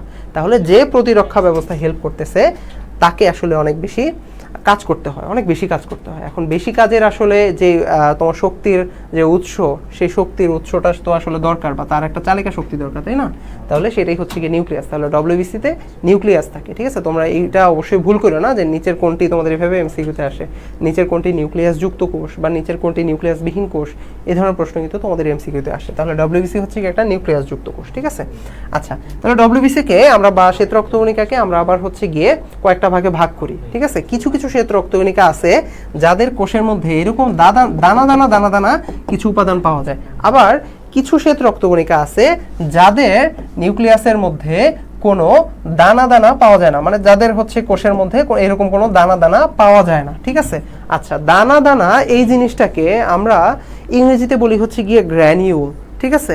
তাহলে ইংরেজিতে আমরা কি বলি? গ্র্যানিউল। তাহলে যেই সকল কোষের মধ্যে দানা দানা বা অর্থাৎ এই গ্র্যানিউলগুলো থাকে, দেখো একটু আগে আমি তোমাদেরকে বললাম যে হচ্ছে গিয়ে সাইট, বায়োলজিতে সাইট কথার অর্থ হচ্ছে গিয়ে কোষ, ঠিক আছে? তাহলে যে ধরনের কোষে গ্র্যানিউল থাকে তাদেরকে আমরা কি বলবো? তাদেরকে আমরা বলবো হচ্ছে গিয়ে গ্র্যানুলোসাইট, ঠিক আছে? তাদেরকে আমরা কি বলবো? গ্র্যানুলোসাইট, ঠিক আছে? আচ্ছা, ঠিক একইভাবে আমাদের আরেকটা ইন্টারেস্টিং ইনফরমেশন জানবো, সেটা হচ্ছে যে একটু আগে আমরা জানলাম সাইট মানে হচ্ছে গিয়ে কি? কোষ, ঠিক আছে? ব্লাস্ট মানেও কোষ, বাট ব্লাস্ট মানে হচ্ছে গিয়ে অপরিণত কোষ। আচ্ছা, দেখো যখন আমরা বায়োলজি অথবা সায়েন্সের যে কোনো জায়গায় তুমি আসলে যদি কথাটা পাও, কথার অর্থ হচ্ছে গিয়ে নাই, ঠিক আছে? কথার অর্থ হচ্ছে গিয়ে নাই, অথবা হচ্ছে গিয়ে আবার দেখবো অনেক জায়গায় ডি কথাটা থাকে, ডি কিংবা হচ্ছে এই জিনিসগুলো যদি পাও, এটার অর্থ হচ্ছে গিয়ে নাই, ঠিক আছে? এটার অর্থ হচ্ছে গিয়ে নাই। তাহলে এইখানে আমরা দেখব গ্র্যানুলোসাইট অর্থাৎ গ্র্যানিউলযুক্ত কোষ, আর গ্র্যানুলোসাইট এটার অর্থ হচ্ছে গিয়ে গ্র্যানুলোসাইট। আচ্ছা, গ্র্যানুলোসাইট কথার অর্থ হচ্ছে গিয়ে গ্র্যানিউল বিহীন কোষ, ঠিক আছে? তাহলে আমরা শ্বেত রক্তকণিকাগুলোকে বলতে পারি এরা হচ্ছে গিয়ে দুই ভাগে বিভক্ত, একটা হচ্ছে গ্র্যানুলোসাইট, একটা হচ্ছে গ্র্যানুলোসাইট। অর্থাৎ বাংলায় আমরা এভাবে বলতে পারি, একটা হচ্ছে গিয়ে দানাদার কোষ আর একটা হচ্ছে গিয়ে অদানাদার কোষ, ঠিক আছে? তাহলে আমরা শ্বেত রক্তকণিকাগুলোকে দুই ভাগে ভাগ করে ফেললাম, একটা হচ্ছে গ্র্যানুলোসাইট, একটা হচ্ছে গ্র্যানুলোসাইট, ঠিক আছে? তাহলে এই দুই ধরনের ভাগের মধ্যে আবার কোষগুলোকে আমরা যেভাবে ভাগ করি, বা কোষগুলো আসলে মানে আমরা শুরুতে যেটা করব, আমাদের এখান থেকে আসলে যেটা দরকার মেইনলি সেটা হচ্ছে যে ডব্লিউবিসির যতগুলো কোষ আছে কোষগুলোর নাম জানা দরকার, ঠিক আছে? দেখো ডব্লিউবিসিতে দুই ধরনের কোষ আমি অলরেডি বলে ফেলছি, একটা হচ্ছে গিয়ে গ্র্যানুলোসাইট, একটা হচ্ছে গ্র্যানুলোসাইট, মানে দানাদার, আর একটা হচ্ছে অদানাদার। এখন কারা দানাদার আর কারা অদানাদার সেইটা জানার আগে আমাদেরকে জানতে হবে কারা কারা এই গ্রুপের মধ্যে আছে, ঠিক আছে? দেখো যারা আছে সেটা হচ্ছে, একটা হচ্ছে গিয়ে বেজোফিল, একটা হচ্ছে ইওসিনোফিল,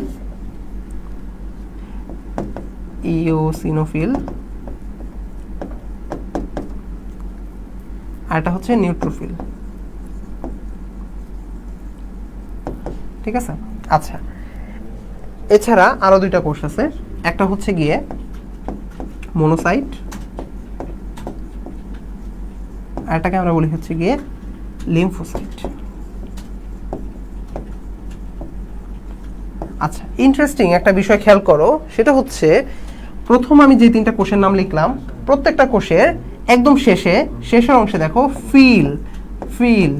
ফিল এই কথাটা আছে, তাই না? বেসোফিল, ইওসিনোফিল বা হচ্ছে নিউট্রোফিল, ঠিক আছে? আবার নিচে আমি যে দুইটা কোষ লিখছি সেটা হচ্ছে সাইট, মনোসাইট, লিম্ফোসাইট, তাই না? তাহলে টোটাল 5টা কোষের মধ্যে 3টা কোষ যাদের নামের শেষে ফিল কথাটা আছে। ফিল, দেখো যদি ফিল কথাটা পাওয়া যায়, ফিল তুমি কোন জিনিসকে ফিল করতে পারো, যে এটা দানাদার সেটাকেই তো আমরা ফিল করতে পারি, তাই না? তাহলে আমরা এভাবে মনে রাখতে পারি যে যাদের নামের শেষে ফিল আছে তারাই হচ্ছে গিয়ে গ্র্যানুলোসাইট বা দানাদার শ্বেত রক্তকণিকা, আর যাদের নামের শেষে ফিল নাই অর্থাৎ মনোসাইট এবং লিম্ফোসাইট এরা হচ্ছে গিয়ে গ্র্যানুলোসাইট অর্থাৎ অদানাদার শ্বেত রক্তকণিকা। ঠিক আছে। আচ্ছা, এখন আমাদেরকে এখান থেকে আর কি জানতে হবে, বেশি কিছু না, প্রত্যেকটার একটা দুইটা করে আমাদের হচ্ছে গিয়ে ফাংশন বা কাজ জানতে হবে। ঠিক আছে, আমরা দেখো আমরা কিন্তু শুরুতেই বলছিলাম, একদম শুরুতে বলছিলাম আমরা হচ্ছে গিয়ে অ্যানাটমি জানবো, ফিজিওলজি জানবো। অ্যানাটমি মানে হচ্ছে গিয়ে এর পরিচয়, এটা এই যে হচ্ছে পরিচয়, মানে তার ভিতরে কি আছে কি নাই এটাই হচ্ছে তার পরিচয়।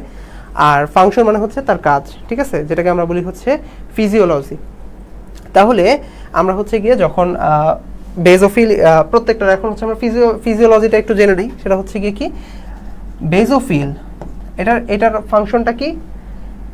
তুমি বইয়ে অনেক কিছু আছে, বাট কিছু না পড়লেও অ্যাটলিস্ট একটা করে সবগুলোর ফাংশন আসলে তোমাকে মনে রাখতেই হবে। সেটা কি, বেজোফিলের ফাংশন কি, এটা হচ্ছে হেপারিন ক্ষরণ করে। হেপারিনটা কি একটু পরেই তুমি জানতে পারবা, তো একটু বলে দিই তবু আমি। হেপারিন হচ্ছে গিয়ে, দেখো আমাদের বডিতে তুমি একটা জিনিস খেয়াল করবা যে আমরা যদি হচ্ছে ব্লাড তোমার বডি থেকে যদি হচ্ছে কি বলে রক্ত, যদি হচ্ছে গিয়ে কোনো ট্রমা বা হচ্ছে গিয়ে কোনো ইনজুরির কারণে যদি রক্ত বের হয়ে যায়, ঠিক আছে, রক্ত বের হলে কি হবে, রক্ত বের হয়ে মনে করো হচ্ছে মাটিতে পড়ছে, অথবা তুমি যখন রক্ত দিতে যাও, আচ্ছা রক্ত দিতে যাওয়ার ঘটনা ওইটা না বলি, তুমি যখন তোমার রক্তটা মাটিতে পড়ে গেছে একটু পরে দেখবা, জাস্ট কয়েক সেকেন্ডের মধ্যে দেখবা হচ্ছে গিয়ে রক্ত এখানে জমাট বেঁধে গেছে। ঠিক আছে, রক্ত কিন্তু তরল অবস্থায় থাকে না। ঠিক আছে, আচ্ছা তার মানে কি রক্ত তুমি আসলে বডি, ইভেন তুমি হচ্ছে গরু কাটলেও দেখবা যে গরু কাটলে কি দেখা যেতেছে, বাইরে কিছুক্ষণের মধ্যে যেই জায়গাটাতে রক্ত পড়ছে সেই জায়গাটা একদম পুরো দলা পাকায় গেছে, মানে রক্ত জমাট বেঁধে পুরো একাকার হয়ে গেছে।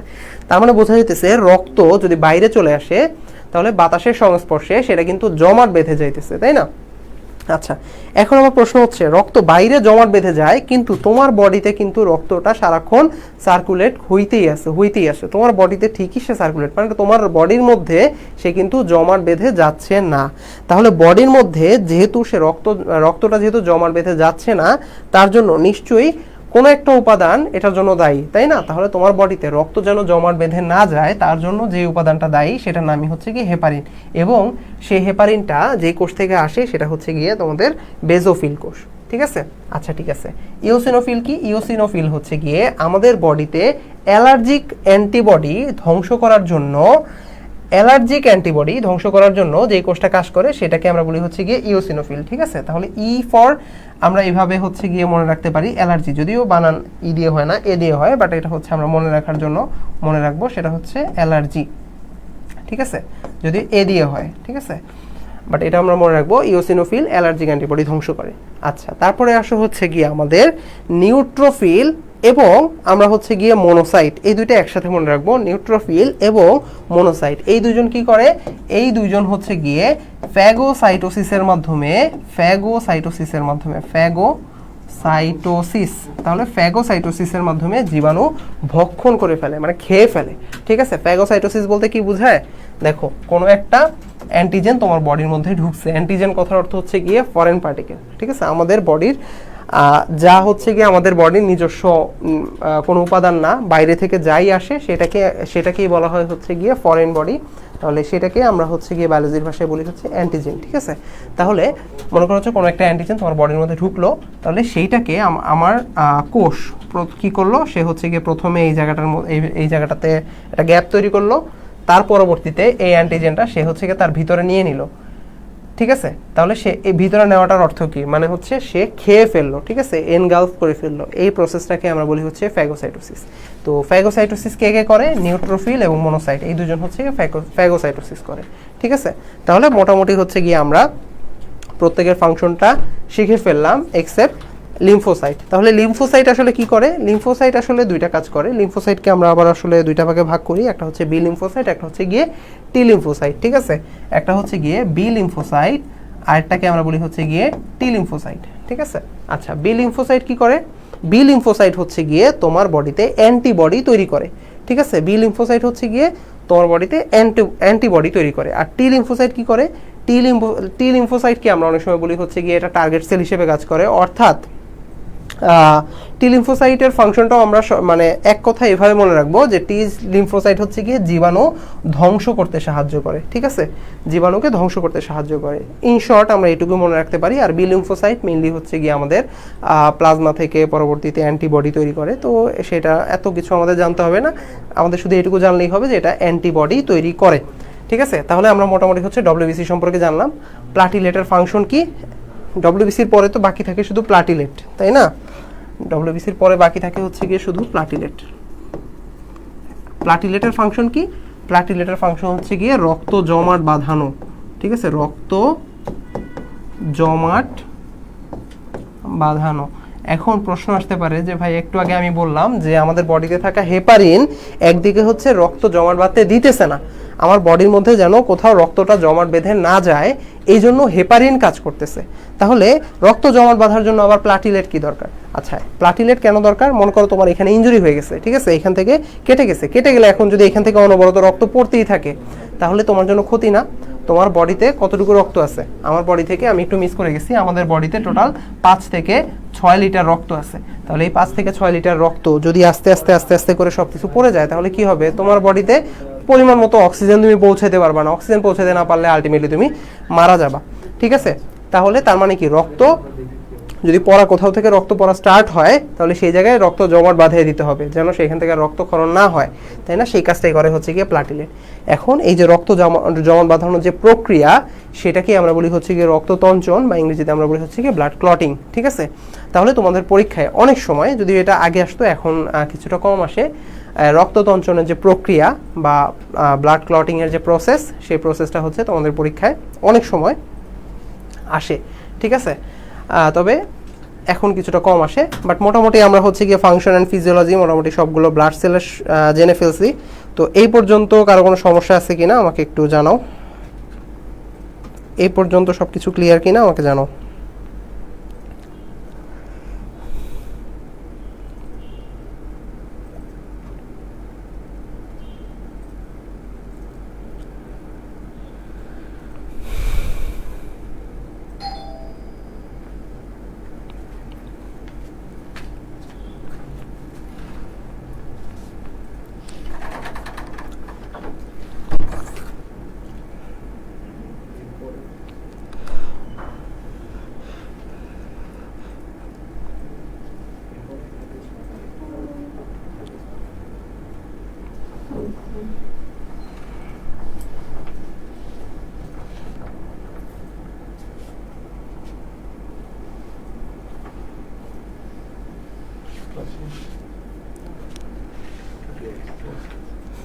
আচ্ছা, তাহলে এই পর্যন্ত যদি ক্লিয়ার থাকে তাহলে হচ্ছে গিয়ে আমি একটু সামনে আগাই।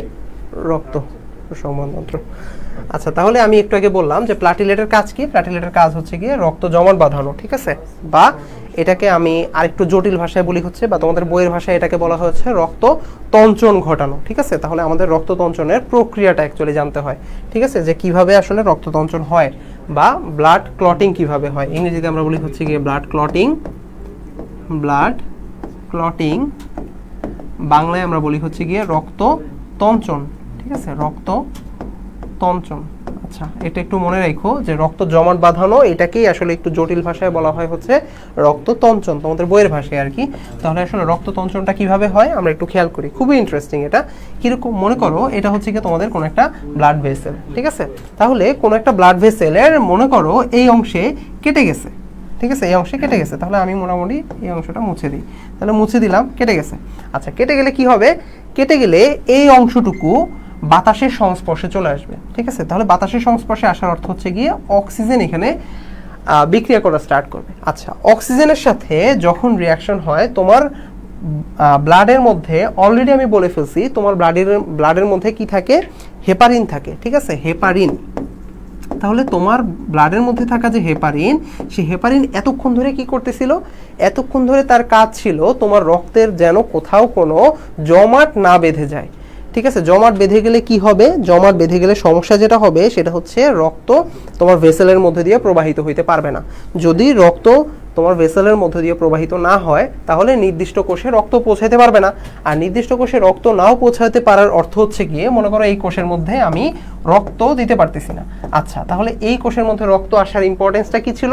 সেটা হচ্ছে রক্ত হিমোগ্লোবিনের মাধ্যমে অক্সিজেন নিয়ে আসতেছিল, তাই না? এখন অক্সিজেন যদি এই কোষের মধ্যে না আসতে পারে, মানে রক্তই যদি না আসতে পারে, আলটিমেটলি অক্সিজেন আসবে না। তাহলে অক্সিজেন না আসলে এই কোষের মধ্যে অন্যান্য যে বিপাক প্রক্রিয়া আছে, আমরা মেটাবলিজম যখন হচ্ছে গিয়ে মেটাবলিজম পড়বো, তোমাদের মোটামুটি বোটানিতে হচ্ছে মেটাবলিজম আছে। তো ওই মেটাবলিজম পড়তে গেলে আমরা দেখবো যে কিভাবে অক্সিজেন আমাদের কোষকে বাঁচায় রাখে, ঠিক আছে। আলটিমেটলি একটা কোষকে বাঁচায় রাখার মাধ্যমে পুরো আমাদেরকে বাঁচায় রাখে, ঠিক আছে। তাহলে আলটিমেটলি মেইন কথা হচ্ছে রক্ত যদি পৌঁছাতে না পারে তুমি মারা যাবা, সহজ কথা। তাহলে এই প্রক্রিয়াটা বজায় রাখা হচ্ছে গিয়ে হেপারিন। কিন্তু যখন হেপারিন অক্সিজেনের সংস্পর্শে চলে আসে তখন এই হেপারিনটা ইনঅ্যাক্টিভ হয়ে যায়। তাহলে প্রথম কাজ কি হলো, তোমার হেপারিনটা ইনঅ্যাক্টিভ হয়ে গেল, ঠিক আছে। আচ্ছা, তো হেপারিন যখন ইনঅ্যাক্টিভ হয়ে যায়, ইনঅ্যাক্টিভ হয়ে গেলে তখন কি হয়ে যায়, তোমার ব্লাডের মধ্যে কি কি আছে একটু খেয়াল করো। এইখান থেকে এই হচ্ছে ভেসেল, এই ভেসেলে ব্লাড যাচ্ছিল। একটু আগে আমি তোমাকে বলছি যে ব্লাডকে আমরা মোটামুটি দুইটা পোর্শনে ভাগ করে ফেলতে পারি। একটা হচ্ছে রক্তকণিকা, রক্তকণিকা তো আমরা পড়েই ফেলছি। এছাড়া আমি বলছি হচ্ছে গিয়ে রক্তরস, ঠিক আছে। তাহলে সেই অংশটুকুর মধ্যে কিছু এনজাইম থাকে, কিছু হরমোন থাকে, ঠিক আছে। এছাড়া অন্যান্য কিছু রাসায়নিক পদার্থ থাকে। আচ্ছা, তো এর মধ্যে আমরা হচ্ছে হেপারিন তো পড়লামই, এছাড়াও আমরা হচ্ছে গিয়ে এখানে এখন পড়বো হচ্ছে থ্রোম্বোপ্লাস্টিনের কথা, থ্রোম্বোপ্লাস্টিন, ঠিক আছে। তাহলে এইখানে কি হয়, যখন হেপারিনটা ইনঅ্যাক্টিভ হয়ে যায় তখন থ্রোম্বোপ্লাস্টিন, তোমার ব্লাডের মধ্যে অলরেডি থাকা থ্রোম্বোপ্লাস্টিন অ্যাক্টিভ হয়ে যায়, ঠিক আছে। তাহলে কি হলো, হেপারিনটা যখন ইনঅ্যাক্টিভ হয়ে গেল তখন কি হয়ে গেল, হেপারিন ইনঅ্যাক্টিভ হওয়ার অর্থ হচ্ছে গিয়ে তোমার থ্রোম্বোপ্লাস্টিনটা অ্যাক্টিভ হয়ে যাওয়া, ঠিক আছে। আচ্ছা, যখন থ্রোম্বোপ্লাস্টিন হচ্ছে কি একটা এনজাইম, তাহলে এই এনজাইমটা যখন চলে আসে তখন থ্রোম্বোপ্লাস্টিন কি করে, থ্রোম্বোপ্লাস্টিন তোমার বডিতে থাকা ক্যালসিয়ামের সাথে রিঅ্যাক্ট করে, ঠিক আছে। রিঅ্যাক্ট করে বলতে ক্যালসিয়ামের হেল্প নেয়, ঠিক আছে। হেল্প নিয়ে থ্রোম্বোপ্লাস্টিন কনভার্ট হয় কিসে, থ্রোম্বোপ্লাস্টিন অ্যাকচুয়ালি কনভার্ট হয় না, থ্রোম্বোপ্লাস্টিন এনজাইম। এনজাইম কখনোই কোনো বিক্রিয়ায় সরাসরি অংশগ্রহণ করে না। তোমরা ছোটবেলা থেকেই পড়ছো যে এনজাইম কি করে, এনজাইম কোনো বিক্রিয়ায় সরাসরি অংশগ্রহণ করে না, রেদার অন্য একটা বিক্রিয়াকে হেল্প করে, ঠিক আছে। অন্য কোনো একটা বিক্রিয়াকে হেল্প করে হচ্ছে গিয়ে এনজাইম। তাহলে আমি একটু আগে বললাম থ্রোম্বোপ্লাস্টিন হচ্ছে গিয়ে একটা এনজাইম, ঠিক আছে। তাহলে এই এনজাইম তোমার বডিতে থাকা ক্যালসিয়াম যে আছে সেই ক্যালসিয়াম এবং এই এনজাইম এই দুইজন মিলে একটা প্রক্রিয়াকে হেল্প করবে। সেই প্রক্রিয়াটা কি, সেই প্রক্রিয়াটা হচ্ছে গিয়ে তোমার বডিতে থাকা যে প্রোথ্রম্বিন, সেই প্রোথ্রম্বিনটাকে অ্যাক্টিভ করবে, ঠিক আছে। তাহলে তোমাকে যেটা মনে রাখতে হবে সেটা হচ্ছে থ্রোম্বোপ্লাস্টিন একটা এনজাইম, ঠিক আছে। আচ্ছা, ঠিক একইভাবে ক্যালসিয়াম হচ্ছে গিয়ে একটা ক্যাটালিস্ট, ওকে।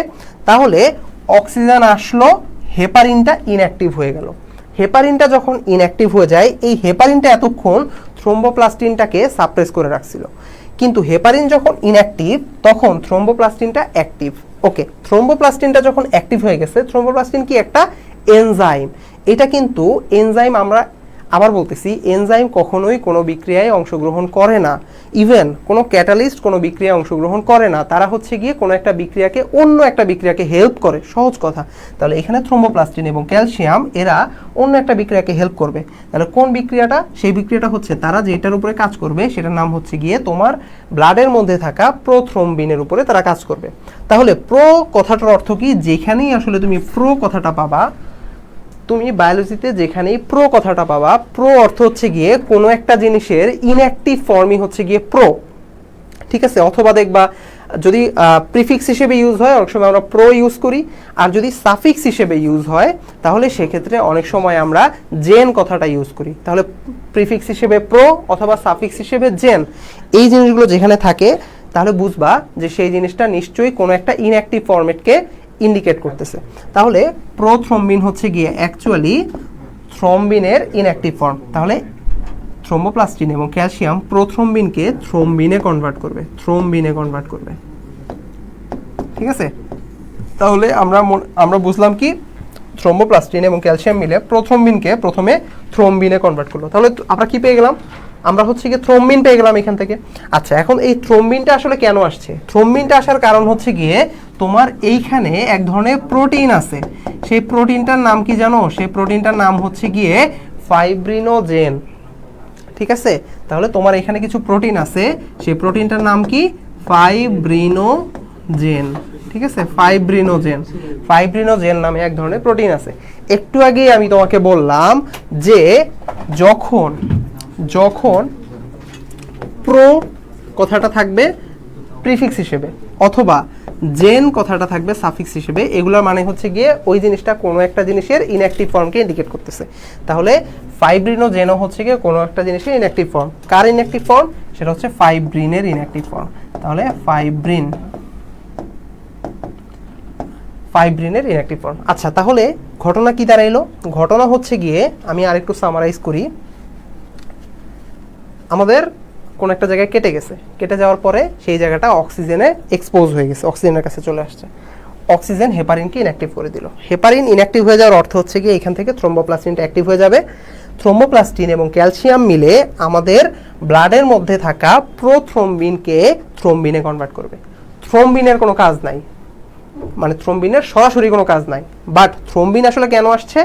থ্রম্বিনটা এই জন্য দরকার কারণ তোমার ব্লাডের মধ্যে অলরেডি ফাইব্রিনোজেন নামেও এক ধরনের প্রোটিন আছে, ঠিক আছে? কিন্তু ফাইব্রিনোজেন হচ্ছে গিয়ে এক ধরনের পানিতে দ্রবণীয় প্রোটিন, অর্থাৎ এই প্রোটিনটা পানির মধ্যে গুলে যায়, দ্রবীভূত হয়ে যায়, ঠিক আছে? তাহলে ফাইব্রিনোজেনটা এখানে কিন্তু দ্রবীভূত অবস্থায় আছে, কিন্তু আমাকে ফাইব্রিনোজেন দ্রবীভূত অবস্থায় রাখলে হবে না। ফাইব্রিনোজেনটা যখন ফাইব্রিনে কনভার্ট হয়ে যাবে, খুব মজার বিষয় হচ্ছে ফাইব্রিনটা হচ্ছে কি কিরকম প্রোটিন? ফাইব্রিনটা হচ্ছে এইরকম সুতার মতো প্রোটিন। তাহলে আমি যদি ফাইব্রিনোজেনকে ফাইব্রিনে কনভার্ট করতে পারি তাহলে কি হবে? আমার ওই প্রোটিনটা এরকম সুতার মতো আকার ধারণ করবে, যেইটা কিনা পানিতে আবার দ্রবীভূত হয় না, ইনসলিউবল ইন ওয়াটার। তাহলে কি হইলো? এই ফাইব্রিনটা যখন এখানে তৈরি হয়ে যাবে তখন ঘটনা কি হবে একটু খেয়াল করো। তখন যেটা হবে, এইখানে আমার এই যে ফাইব্রিন যে তন্তুগুলো আছে এই তন্তুগুলো এখানে এসে জড়ো হয়ে যাবে, ঠিক আছে? তাহলে এই তন্তুগুলো বা এই ফাইবারগুলো যদি এখানে জড়ো হয়ে যায় তখন কি হবে? তখন এইখান থেকে, এবং এটা আরেকটু ইনফরমেশন দিয়ে রেখে, এটা একটু আঠালো স্টিকি। তাহলে যখন এইখান থেকে অন্যান্য ব্লাড সেলগুলো যাবে তখন যাওয়ার সময় এইখানে এই জায়গাটা তারা হচ্ছে গিয়ে ব্লক করে দিবে, ঠিক আছে? এই জায়গায় তারা জমাট বেঁধে যাবে, জমাট বেঁধে তারা ব্লক করে দিবে। তাহলে দেখো তো, ব্লক হয়ে গেলে আলটিমেটলি কি হলো? আমার এখান থেকে রক্ত বের হয়ে যাইতো, বাট এখন আর রক্ত বের হইতে পারতেছে না। এই প্রক্রিয়াটাকেই আমরা বলি হচ্ছে গিয়ে রক্ততঞ্চন, বা ইংরেজিতে আমরা বলি হচ্ছে ব্লাড ক্লটিং, বা সহজ কথায় আসলে রক্ত জমাট বাঁধানো, ঠিক আছে? তাহলে আশা করি আমরা রক্ত সম্পর্কে মোটামুটি সব কিছু জেনে ফেলছি। শুরুতে আমরা কিভাবে পড়ছি আমি আবার একটু সামারাইজ করি। আমরা শুরু করছিলাম হচ্ছে রক্ত দিয়ে। তাহলে রক্তের ফার্স্টে হচ্ছে আমরা অ্যানাটমি পড়তেছিলাম, ঠিক আছে? তাহলে রক্তটাকে আমরা দুই ভাগে ভাগ করছিলাম, একটা হচ্ছে কি প্লাজমা, একটা হচ্ছে কি প্লাজমা। আমি ছবিটা দেখাই। আচ্ছা, একটা ছিল হচ্ছে গিয়ে প্লাজমা, আর একটা ছিল হচ্ছে গিয়ে রক্তের কণিকা, যেটা হচ্ছে মোটামুটি 45%, যেটা হচ্ছে গিয়ে রক্তের ভারী অংশ, নিচে জমাট বেঁধে গেছিল, তাই না? আচ্ছা, তারপরে এই রক্তকণিকা যখন আমরা একটু অ্যানালাইসিস করছি তখন দেখছি এটার ভিতরে আবার 3 রকম রক্তকণিকা পাওয়া যায়। একটা হচ্ছে আরবিসি, ডব্লিউবিসি, প্লাটিলেট। এটার বায়োলজিক্যাল নামগুলো আমাদের জানতে হবে। ইরেথ্রোসাইট, ডব্লিউবিসি হচ্ছে গিয়ে লিউকোসাইট, এবং প্লাটিলেট হচ্ছে গিয়ে থ্রম্বোসাইট। আচ্ছা, তারপরে আমরা একটা একটা করে জানবো, মানে ইরেথ্রোসাইট, তারপরে লিউকোসাইট, তারপরে হচ্ছে গিয়ে থ্রম্বোসাইট। তারপরে আমরা শুরুতে করলাম কি? ইরেথ্রোসাইটটা পড়লাম। ইরেথ্রোসাইট পড়তেছিলাম যখন, তখন আমরা বললাম ইরেথ্রোসাইট কোত্থেকে জন্ম হয়, ঠিক আছে? তাহলে ইরেথ্রোসাইট আমরা দেখছি ইরেথ্রোসাইট তৈরি হয় হচ্ছে গিয়ে আমাদের বোন ম্যারো থেকে। তাহলে বোন ম্যারো আবার সব বোনসে থাকে না, মোটামুটি বোন ম্যারোগুলো কোথায় থাকে? বোন ম্যারোগুলো আমাদের যে বডির লং বোনসগুলো আছে, মানে লম্বা লম্বা যে বোনসগুলো আছে সেটার মাঝখানে হচ্ছে বোন ম্যারো থাকে, ঠিক আছে? তাহলে বোন ম্যারোর মধ্যে একটা বিশেষ কোষ থাকে, সেটার নাম হচ্ছে গিয়ে স্টেম সেল বা স্টেম কোষ। এই স্টেম কোষ যদি কোনো উদ্দীপনা পায় তাহলে সেটা কনভার্ট হয়ে যায় কিসে? সেটা কনভার্ট হয় ফার্স্টে হচ্ছে ইম্যাচিউর আরবিসি, সেটাকে আমরা বলি হচ্ছে ইরাইথ্রোব্লাস্ট। যে কোনো ব্লাস্ট সেলই হচ্ছে গিয়ে একটা ইম্যাচিউর কোষ। তাহলে ইম্যাচিউর আরবিসি যেটা ইরাইথ্রোব্লাস্ট, তারপরে ইরাইথ্রোসাইটে কনভার্ট হয়। আচ্ছা, এই হচ্ছে গিয়ে আমাদের ইরাইথ্রোসাইট। কিন্তু এটা কি এমনি এমনি হয়? আমরা বললাম যে না, এটা এমনি এমনি হয় না। আমাদের অস্থিমজ্জা বা হচ্ছে গিয়ে আমাদের অস্থিমজ্জায় থাকা যে স্টেম সেল, তাদেরকে একটা উদ্দীপনা দিতে হয়। উদ্দীপনা দেওয়ার কাজটা করে হচ্ছে একটা হরমোন। সেই হরমোনটার নাম কি? ইরাইথ্রোসাইটের সাথে নামের সাথে মিল আছে, সেটা হচ্ছে ইরাইথ্রোপোয়েটিন নামক এক ধরনের হরমোন, ঠিক আছে? কিন্তু এই ইরাইথ্রোপোয়েটিন আবার কোত্থেকে আসে? ইরাইথ্রোপোয়েটিন আসে হচ্ছে গিয়ে কিডনি থেকে, এটা আমরা পড়ছি, ঠিক আছে? কিডনি থেকে ইরাইথ্রোপোয়েটিন ব্লাডের মাধ্যমে আসে কোন পর্যন্ত? অস্থিমজ্জায়। অস্থিমজ্জার স্টেম সেল পরবর্তীতে কনভার্ট হয়ে যায় ইরাইথ্রোসাইটে। কিভাবে হয় সেটা আমরা ডিটেলসে একটু আগে বলছি। আচ্ছা, তারপরে এই ইরাইথ্রোসাইট তোমার বডির মধ্যে মোটামুটি 120 দিন ঘুরে 120 দিন ঘোরার পরে সে হচ্ছে গিয়ে মারা যায়, ঠিক আছে। তাহলে মারা যায় কোথায় গিয়ে মারা যায়, সে ধ্বংস হয়ে যায় বা মারা যায় লিভারে এসে, আর কোথায়, স্প্লিনে গিয়ে। তোমার লিভার এবং স্প্লিন এই দুই জায়গায় গিয়ে তোমার আরবিসিটা মারা যায় বা হচ্ছে গিয়ে ভেঙে যায়। এখন আরবিসি ভেঙে যাওয়ার পরে কি হয়, আমরা এখানে দেখাইছি যে আরবিসি ভেঙে যাওয়ার পরে মোটামুটি যখন আরবিসিটা ভেঙে যায়, আচ্ছা ছবিটা পাইতেছি না, আচ্ছা যাই হোক, আরবিসিটা যখন ভেঙে যায় তখন এখান থেকে হচ্ছে হিমোগ্লোবিন বের হয়ে আসে। তাহলে মোটামুটি কতটুকু হিমোগ্লোবিন বের হয়ে আসে, আমাদের এইটারও একটা ধারণা আছে যে প্রতি 100 ml রক্তের মধ্যে যতটুকু আরবিসি থাকে সেটা ভেঙে গেলে মোটামুটি 16 গ্রামের মতো হিমোগ্লোবিন ওইখান থেকে বের হয়ে আসে। আচ্ছা, তাহলে এই হচ্ছে গিয়ে আমাদের হিমোগ্লোবিনের পরিমাণও আমরা জেনে ফেলছি। তারপরে ইরেথ্রোসাইট সম্পর্কে আরেকটু জানার আছে, সেটা হচ্ছে ইরেথ্রোসাইট বা আরবিসিটা দেখতে কেমন, মোটামুটি হচ্ছে গিয়ে দ্বি অবতল চাকতির মতো গোলাকার, নিউক্লিয়াসবিহীন। এই হচ্ছে গিয়ে মোটামুটি একটা ইনফরমেশন। আর কি জানছি, আর জানছি হচ্ছে গিয়ে আরবিসির পরিমাণ, কাউন্ট, ঠিক আছে। তাহলে কাউন্ট জানছি কিভাবে, সেটা হচ্ছে যে বলছিলাম ভ্রূণ অবস্থায় সবচেয়ে বেশি থাকে, তারপরে শিশু অবস্থায় কমে যায়, অ্যাডাল্ট অবস্থায় আরও কমে যায়। তাহলে ভ্রূণ অবস্থায় আমাদের মনে রাখার জন্য আমরা বলছিলাম তুমি শিশুটা মনে রাখো, তাহলে শিশু মানে হচ্ছে 60, তাহলে 60 থেকে 70 লাখ, তার উপরে ভ্রূণ অবস্থায় 80 থেকে 90 লাখ, তার নিচে মোটামুটি হচ্ছে গিয়ে অ্যাডাল্ট পুরুষে মোটামুটি 50 লাখ, আর হচ্ছে গিয়ে মহিলায় 45 লাখ। আচ্ছা, এরপরে কি হয়, এরপরে যদি হচ্ছে গিয়ে এই পরিমাণটা কমে যায় কি হবে, বেড়ে গেলে কি হবে, কমে গেলে অ্যানিমিয়া 25% কমে গেলে, 65 লাখের উপরে চলে গেলে পলিসাইথেমিয়া, শেষ। তারপরে আমরা বলছি ডব্লিউবিসি সম্পর্কে মোটামুটি নামগুলো জানছি, প্রত্যেকটার একটা করে ফাংশন জানছি, এই হচ্ছে ডব্লিউবিসি। তারপরে আমরা কি জানলাম, তারপরে প্লাটিলেট, এটার কাজ একটাই, সেটা হচ্ছে রক্ত জমাট বাঁধানো। এই যে রক্ত জমাট বাঁধানো, এই প্রক্রিয়াটা তোমাদের অনেক সময় পরীক্ষায় আসে, সেই প্রক্রিয়াটা নিয়ে আমরা একটু আগে আলোচনা করলাম। এটাকে বলা হয় হচ্ছে ব্লাড ক্লটিং প্রসেস বা রক্ততঞ্চন প্রক্রিয়া। তাহলে মোটামুটি হচ্ছে কি আমাদের একটা পার্ট কমপ্লিট হয়ে গেল, ঠিক আছে। এরপরে আমাদের সেকেন্ড পার্টে যে বিষয়টা আলোচনা করতে হবে, দেখো আমরা কি পড়তেছিলাম, ব্লাড সার্কুলেটরি সিস্টেম বা রক্ত সংবহনতন্ত্র। এখন রক্ত সংবহনতন্ত্রের প্রধান দুইটা যে পার্ট, একটা হচ্ছে রক্ত সে নিজে, ইটসেলফ রক্ত, আর আরেকটা কি, আরেকটা হচ্ছে গিয়ে হৃৎপিণ্ড, ঠিক আছে। তাহলে এর মধ্যে আমরা রক্ত পুরোটা আসলে পড়ে ফেলছি, হৃৎপিণ্ড থেকে পড়া আসলে অল্প, কারণ 9-10-এ তোমরা হৃৎপিণ্ডের অনেক কিছুই পড়ে ফেলছো, এইখানে অল্প একটু আলোচনা করব। তার আগে হচ্ছে গিয়ে আমরা একটু দেখি যে তোমাদের কি অবস্থা, এই পর্যন্ত ক্লিয়ার কিনা। তাইলে আমি একটু সামনে আগাবো।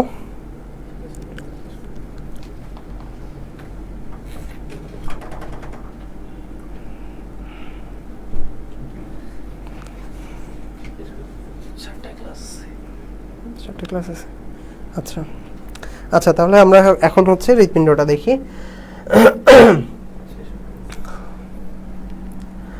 আচ্ছা দেখো, আমাদের নেক্সট হৃৎপিণ্ডটা আমি মোটামুটি হচ্ছে গিয়ে আঁকার ট্রাই করি। আচ্ছা, হৃৎপিণ্ডের মধ্যে বেসিক, একদম বেসিক কথাবার্তা বলবো, খুব বেসিক হৃৎপিণ্ড থেকে আসলে, কারণ হৃৎপিণ্ড তোমরা 9-10-এ আসলে পড়ে ফেলছো, ঠিক আছে। নতুন করে যেটুকু জানতে হবে সেইটুকু আমি বলবো, আর আগের কথাগুলো একটু রিভিউ করব। সেটা হচ্ছে একটা হৃৎপিণ্ডের 4টা চেম্বার থাকে। প্রথমত আমাদের হৃৎপিণ্ডের মাসেলগুলো সম্পর্কে জানতে হবে। হৃৎপিণ্ড আমরা জানি পাম্পিং মেশিন, যে কোনো জিনিস পাম্প করে অর্থাৎ নড়াচড়া করে, অর্থই হচ্ছে গিয়ে সেটা একটা মাসেল দিয়ে তৈরি, ঠিক আছে। তাহলে হৃৎপিণ্ডের যে মাসেল সেটাকে আমরা বলি হচ্ছে গিয়ে হৃৎপেশি, ঠিক আছে। হৃৎপিণ্ডের যে পেশি সেটাকে আমরা কি বলি, সেটাকে আমরা বলি হচ্ছে গিয়ে হৃৎপেশি, ঠিক আছে। তাহলে এই হৃৎপেশির 3টা লেয়ারের মাধ্যমে আমাদের হৃৎপিণ্ডটা তৈরি হয়। একদম বাইরের যে লেয়ার সেটাকে আমরা বলি হচ্ছে গিয়ে এপিকার্ডিয়াম। দেখো, কার্ডিয়া কথার অর্থই হচ্ছে গিয়ে হৃৎপিণ্ড, কার্ডিয়া কথার অর্থই হচ্ছে গিয়ে হৃৎপিণ্ড। তাহলে একদম বাইরের লেয়ারটাকে আমরা বলি হচ্ছে গিয়ে এপিকার্ডিয়াম। মাঝখানে যে মাসেল লেয়ারটা থাকে সেটাকে আমরা বলি হচ্ছে গিয়ে মায়োকার্ডিয়াম, আর একদম ভিতরের লেয়ারটাকে আমরা বলি হচ্ছে গিয়ে এন্ডোকার্ডিয়াম, ঠিক আছে।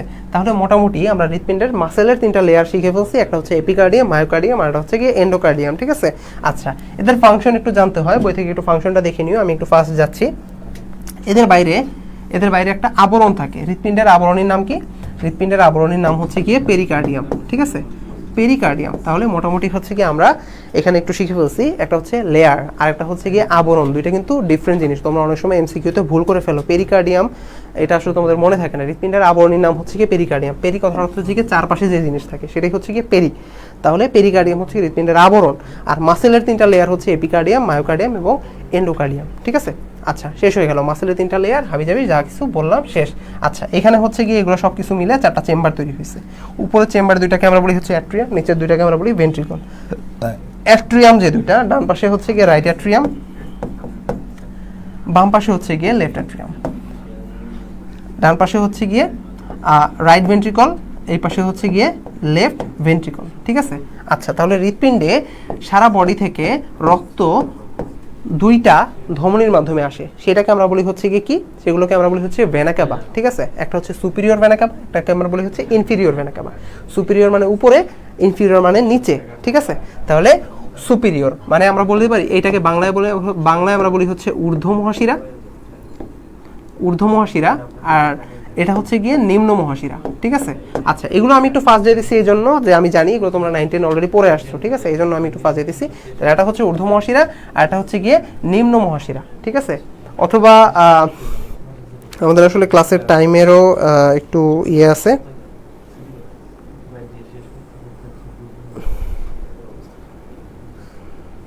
এই জন্য অথবা তোমাদের যদি হচ্ছে গিয়ে এটা ডিটেলসের প্রয়োজন হয় ক্লাসটা, তাহলে তোমরা কমেন্টে বলতে পারো, তাহলে আমরা পরবর্তীতে এই এতটুকু অংশ ডিটেলসে আবার জানাবো, ঠিক আছে। আপাতত তোমাদেরকে একটা সামারাইজ করে দিচ্ছি বিষয়টা। আচ্ছা, ঊর্ধ্ব মহাশিরা নিম্ন মহাশিরার মাধ্যমে রক্ত সারা দেহ থেকে হৃৎপিণ্ডে পৌঁছায়। আচ্ছা, ঠিক আছে। তাহলে এখন সারা দেহ থেকে হৃৎপিণ্ড কেন পৌঁছাইছে? কারণ এই রক্তগুলো দূষিত হয়েছে। এখন দূষিত রক্ত দুইভাবে হইতে পারে, একটা হচ্ছে গিয়ে কিছু জৈব উপাদানের মাধ্যমে রক্ত দূষিত হইতে পারে, ঠিক আছে, কিছু কেমিক্যালসের মাধ্যমে রক্ত দূষিত হইতে পারে, সেটা ডিফারেন্ট ইস্যু।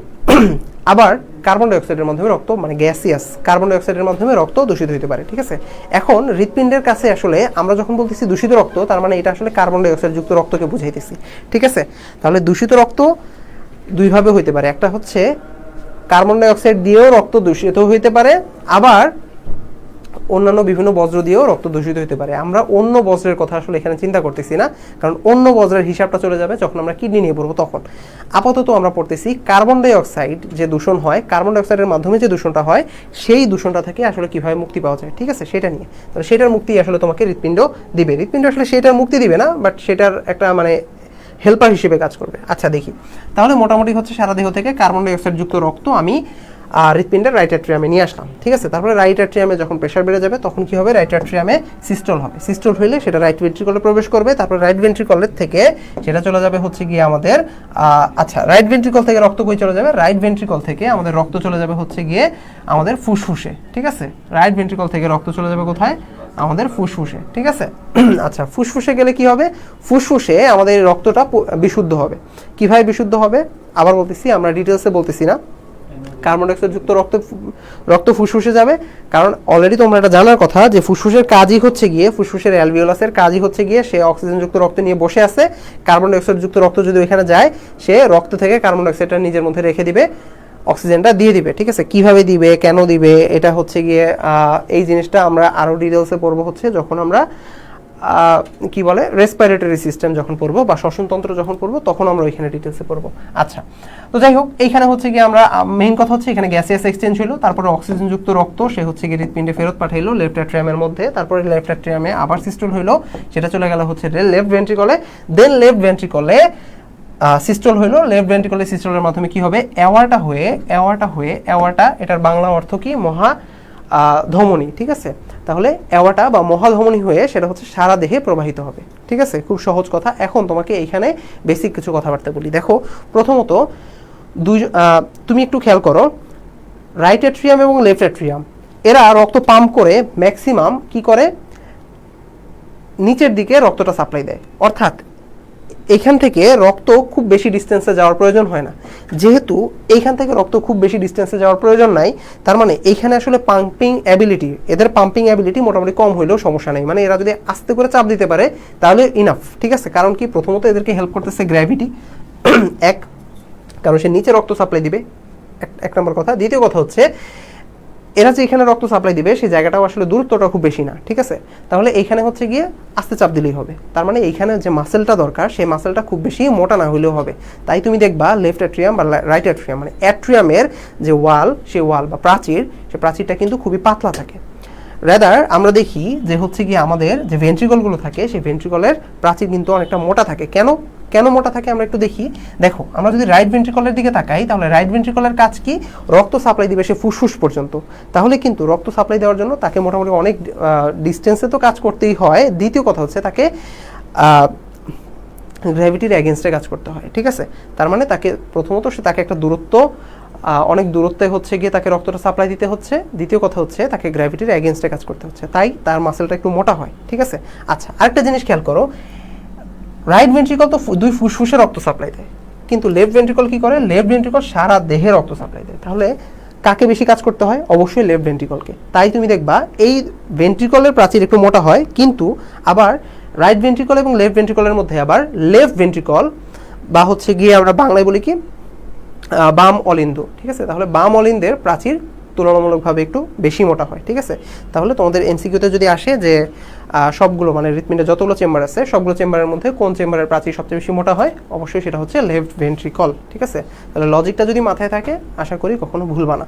আচ্ছা, তাহলে মোটামুটি হচ্ছে গিয়ে আমাদের এই হচ্ছে গিয়ে ব্লাড কিভাবে সাপ্লাই দেয় হাবিজাবি, এটা হচ্ছে আমি তোমাকে বেসিকটা বললাম, কিন্তু এইভাবে তো পরীক্ষায় আসলে লেখা যায় না। পরীক্ষায় কিভাবে লিখতে হয়, পরীক্ষায় মোটামুটি 4টা পয়েন্ট করে লিখতে হয়। একটা হচ্ছে গিয়ে কি, একটা হচ্ছে গিয়ে দেখো, একটা হচ্ছে গিয়ে অ্যাট্রিয়ামের প্রথমে যখন হচ্ছে গিয়ে অ্যাট্রিয়ামের ভিতরে রক্তগুলো আসতেছে, অ্যাট্রিয়াম কি ফুলে যেতেছে, এটাকে বলি হচ্ছে ডায়াস্টল। তাহলে ফার্স্টে কি হইতেছে, অ্যাট্রিয়ামের ডায়াস্টল হইতেছে, ঠিক আছে। তাহলে অ্যাট্রিয়ামের ডায়াস্টল, দেন ডায়াস্টল হওয়ার পরে এটা হলো প্রথম পয়েন্ট। তারপরে কি হয়, অ্যাট্রিয়ামে সিস্টল হয়, যখন একদম ভরে যায় তখন হচ্ছে গিয়ে অ্যাট্রিয়ামে সিস্টল হয়, মানে সংকুচিত হয়।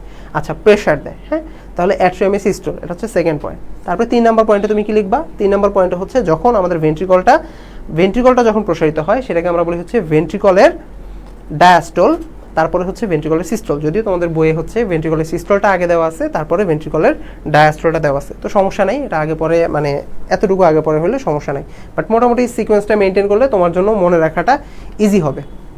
এটা গেল হচ্ছে ঘটনা। এখন একটা কথা আসতে পারে যে ভাইয়া এইখানে হচ্ছে গিয়ে আমি বলতেছি যে অ্যাট্রিয়ামের প্রসারণ হইতেছে, অ্যাট্রিয়াম দুইটা, বা তোমাকে আমি কিছু ইনফরমেশন এখন দেই, সেটা হচ্ছে দুইটা অ্যাট্রিয়াম যখন প্রসারিত হয় একসাথে প্রসারিত হয়, দুইটা অ্যাট্রিয়াম যখন সংকুচিত হয় একসাথে সংকুচিত হয়।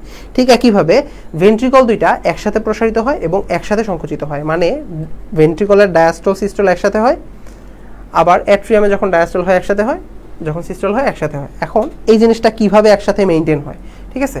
তাহলে মেইনটেইন হওয়ার জন্য এই জিনিসটা মেইনটেইন করার জন্য হৃৎপিণ্ডে বিশেষ এক ধরনের ফাইবার থাকে, ঠিক আছে, বিশেষ এক ধরনের ফাইবার থাকে বা বিশেষ এক ধরনের টিস্যু থাকে। এগুলোকে আমরা কি বলি, এগুলোকে আমরা বলি হচ্ছে গিয়ে মায়োজেনিক টিস্যু, ঠিক আছে। তাহলে এই মায়োজেনিক টিস্যুগুলো কই থাকে, দেখো এইটা হচ্ছে মোটামুটি আমাদের হৃৎপিণ্ডটা, যদি হচ্ছে আমি একটু খেয়াল করি, আচ্ছা মোটামুটি আমি আর কি বেসিক আঁকা ট্রাই করলাম। আচ্ছা, তাহলে মায়োজেনিক টিস্যু হচ্ছে কি এক ধরনের বিশেষ টিস্যু, ঠিক আছে। এই বিশেষ টিস্যুর কাজ কি, এই বিশেষ টিস্যুর কাজ কিন্তু অ্যাকচুয়ালি সিগন্যাল প্রোভাইড করা, ঠিক আছে। দেখো তুমি একটা জিনিস খেয়াল করবা, যদি কোথাও আসলে সংকোচন প্রসারণ হইতে হয়, কোনো একটা মাসেলে যদি সংকোচন কিংবা প্রসারণ হইতে হয়, তাহলে সেখানে কি দরকার হয়, সেখানে হচ্ছে গিয়ে কোনো একটা সিগন্যাল আসার দরকার হয়। তাহলে এই সিগন্যালটা আসার জন্য বিশেষ এক ধরনের টিস্যু হৃৎপিণ্ডের মধ্যেই থাকে, ঠিক আছে। তাহলে এই বিশেষ টিস্যুগুলো কি, সেগুলোকে আমরা বলি হচ্ছে মায়োজেনিক টিস্যু। মায়োজেনিক টিস্যু আবার কয়েক রকমের আছে, একটা টিস্যু থাকে এইখানে, ঠিক আছে, একটা টিস্যু থাকে এইখানে, ঠিক আছে। আচ্ছা, এই টিস্যুগুলোকে আমরা অনেক সময় নোড বলি, ঠিক আছে, নোড। আচ্ছা, একটা টিস্যু হচ্ছে এইখানে থাকে, একটা টিস্যু কই থাকে, একটা টিস্যু থাকে হচ্ছে গিয়ে এইখানে, একটা টিস্যু থাকে হচ্ছে গিয়ে, তারপরে এইখান থেকে ফাইবারগুলো বের হয়ে আসে, ফাইবার বের হয়ে এসে মোটামুটি হচ্ছে গিয়ে আমাদের মাসেলের ভিতর দিয়ে দুই পাশে ভেন্ট্রিকলে চলে যায়, ঠিক আছে।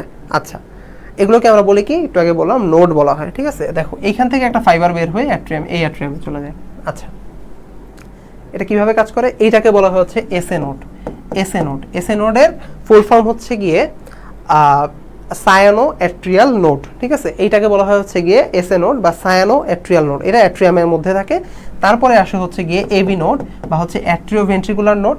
তারপরে আসে হচ্ছে গিয়ে আমাদের বান্ডল অফ হিজ, তারপরে আসে হচ্ছে পার্কিনজি ফাইবার, দেন হচ্ছে গিয়ে আমাদের বান্ডল অফ হিজ, ঠিক আছে। তো মোটামুটি হচ্ছে গিয়ে আমাদের এই 4 ধরনের ফাইবার থাকে। এই 4 ধরনের ফাইবার তুমি যখন পরীক্ষায় আসবে কি করবা, মোটামুটি এখানে একটা ছবি আঁকবা, ছবিটা সুন্দর করে আঁকবা, কার অবস্থান কোথায় এগুলা লিখবা।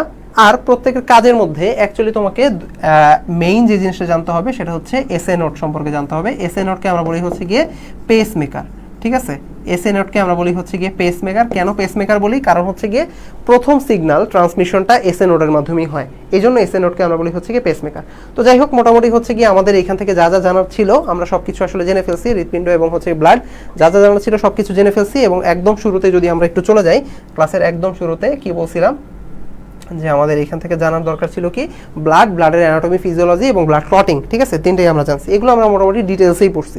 তারপরে যখন হচ্ছে কি হৃৎপিণ্ডটা আমি একটু ফাস্ট পড়াইছি, কারণ হচ্ছে কি আমাদের ক্লাসের টাইমও মোটামুটি শেষ হয়ে গেছে এক, আর দ্বিতীয় কথা হচ্ছে তোমরা এটা আগেও পড়ে ফেলছো। তার চেয়ে বড় কথা অ্যাকচুয়ালি আমাদের ক্লাসের টাইমটা শেষ হয়ে গেছে, ঠিক আছে। তো এরপরও যদি তোমাদেরকে হৃৎপিণ্ডটা আমি হয়তো বা মানে প্রথমে অ্যানাটমি পড়ছি, তারপরে ফিজিওলজি পড়ছি, ঠিক আছে, বাট আমি একটু দ্রুত পড়ছি, ঠিক আছে। আচ্ছা, কিন্তু তোমাদের যদি এটা ডিটেলসে জানার প্রয়োজন হয় নেক্সট ক্লাসে মানে তোমার কমেন্টে বলবা, অথবা হচ্ছে গিয়ে আমাদেরকে হচ্ছে মেসেজ দিয়ে জানাইতে পারো, তাহলে এই হৃৎপিণ্ডের উপরে লেন্দি ক্লাস মানে ডিটেলসে আমি ক্লাস নিব, সমস্যা নেই। তো এটা পড়লাম। এরপরে আমাদের যে জিনিসটা বাকি গেল সেটা হচ্ছে গিয়ে প্যাথোলজি বা হচ্ছে গিয়ে রোগ, ঠিক আছে। তো রোগটা আসলে তোমাদের এইচএসসিতে খুব একটা আসে না, কারণ রোগের চেয়ে এই জিনিসগুলো এত বেশি ইম্পর্টেন্ট যে রোগ থেকে আসলে প্রশ্ন আসার খুব একটা সুযোগ নাই। তো যাই হোক, রোগটা হচ্ছে তোমরা একটু রিডিং দিয়ে নিও। তো মোটামুটি আজকে ছিল আমাদের এই পর্যন্তই ক্লাস। তাহলে নেক্সট ক্লাসের আমন্ত্রণ জানাই, নেক্সট ক্লাসের আমন্ত্রণ থাকলো। আর হচ্ছে গিয়ে এখানেই আমি আসলে ক্লাসটা শেষ করছি। তো আল্লাহ হাফেজ।